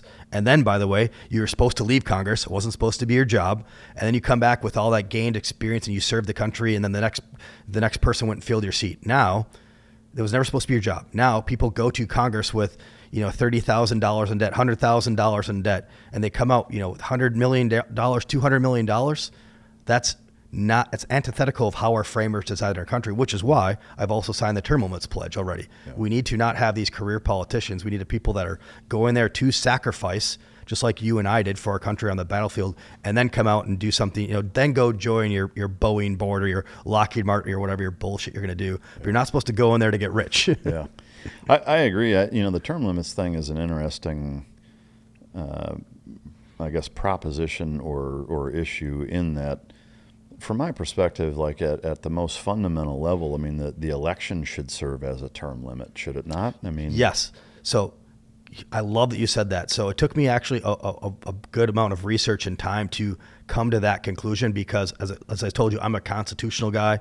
I always want to have power to the people. I was like, hey, we don't have cognitive tests for the presidents. We don't have term limits because the election, that's the so what. The people have the voting to say, hey, well, that person's not cognitive, that person's been there too long, that person's too old. The problem with that is that because of the establishment and all the money, there's no way for you as the voter to actually become informed, because that incumbent has so millions of dollars supporting them. That's why it's 93% in Congress, over 95% in the U.S. Senate. You'll never hear an Adam Schwarze, what I'm talking about, in Idaho, in California right now, because that incumbent would have tens of millions of dollars from the starting gate. So they're going to stay there. So there's no way to go around that. You know what I'm saying? Does that make sense? No, for sure. Okay. It does. So you'll never have somebody who's not an incumbent win, unless you have a term limit. Yeah. And then you're also going to have somebody who, again, makes hundreds of millions of dollars in Congress and stays in there forever unless you put in term limits. Yeah, I have mixed feelings on it for that reason, that, while I can see both sides to it, and that ideally or in theory, the election should serve as a term limit, but it doesn't. Correct. So there needs to be some other thing. What I am unsure of where to land on is what's the right number. Correct. Like that, I don't know, because there is the side of, institutionalizing inexperience. If you say, hey, you can only serve 2 years, using the SEAL platoon reference, it'd be like saying, hey, you've done 2 platoons, well, you got to go be an instructor now, and we're going to bring all new guys in. It's like, if you have a platoon of a constant refresh of mostly new guys, they're not going to be a very good platoon compared to one. Great analogy, by the way. Yeah. So because you're right, the institutional knowledge, it takes you I think 4 terms in Congress just to hold a minor committee before you even hold a gavel, let alone become something like the speaker, the majority whip, or something like that. You need to retain institutional value. Yeah. So I don't know, exactly what that looks like, but I do know that we're not supposed to have people that come in with tens of thousands of dollars of debt and then do insider trading and make hundreds of millions of dollars. And spend 40 years there. Exactly. Yeah. No, I agree. What haven't I asked you, or what else would you like to bring up talking point wise? I just hope I can come back again, brother. This was awesome. I hope so too, because that would mean you're a sitting senator, and that would be an absolute honor to be able even to see behind the curtain. Coming for an update after the endorsement, be like, hey, remember that thing I told you about? It happened. This is where we're at now, brother. Yeah.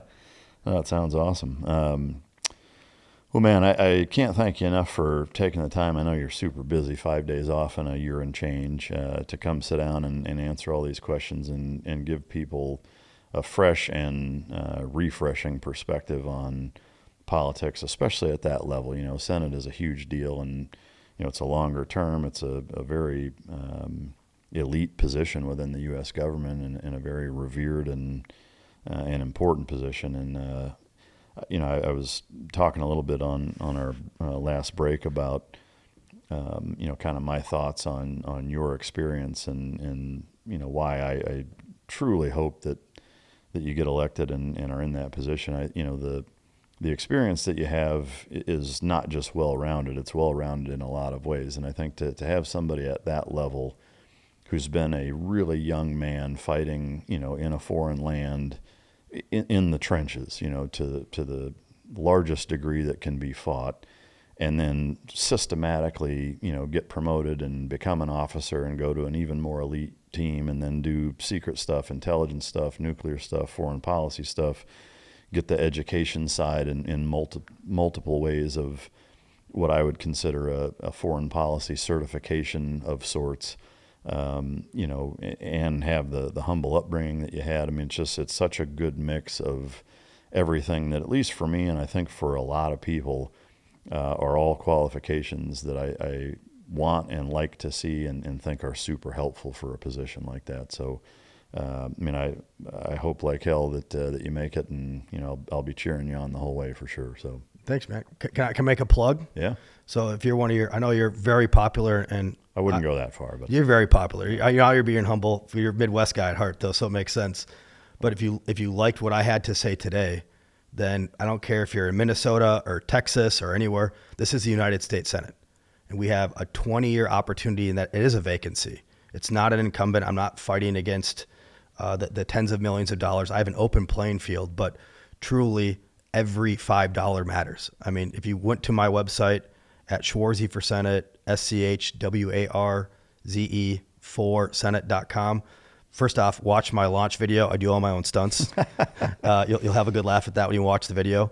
But if every one of your listeners just donated $5, truly, if everyone donated $5, you know, what's the, you know, Team America World Peace, freedom isn't free. Yeah. You know what I'm saying? It's not. I need to earn money. And so if you are a listener, I know this, I'm not trying to monetize your stuff, but I'm trying to save America. Well, no, I mean, to me, you know, some people may hear that and say, oh, it's fucking, you know, the ShamWow guy, you know, just like every other politician. But, you know, to me, as you know, anybody listening who isn't willing to run for office, can't, won't, whatever, you know, there's a component of, if you're going to bitch about lobbyists, foreign entanglement, you know, and not wanting that, well, then you got to have one of them. Thank you. That's the so what is we've raised a ton of money from grassroots, from real people, and that's why the other thing I'm here today, other than just have a break bread with a brother, a veteran warfighter, but yes, I need that grassroots cash flow, or the DC will win, or we will have a socialist. Yeah. But I'm a good investment. I'm values driven. And if you want to join the team of a no compromise team for the no fail mission, I'd humbly ask for your support so we can win. And again, we're going to win, and we have a historic opportunity. And at the end of the day, you'll tell your kids yo, I gave $5 to that Navy SEAL and he flipped out a, changed U.S. Senate seat. I mean, there's only 100 of us. Yeah. And where's the Save America Act right now? Yeah. Why is nobody prosecuting all these fraudsters? Because we don't have fighters in the U.S. Senate. So I'll stop plugging away, but I appreciate anybody who does donate, whether it's $5 or $500. It all means the same, and I'll write you a personal thank you note for getting on board and joining the team.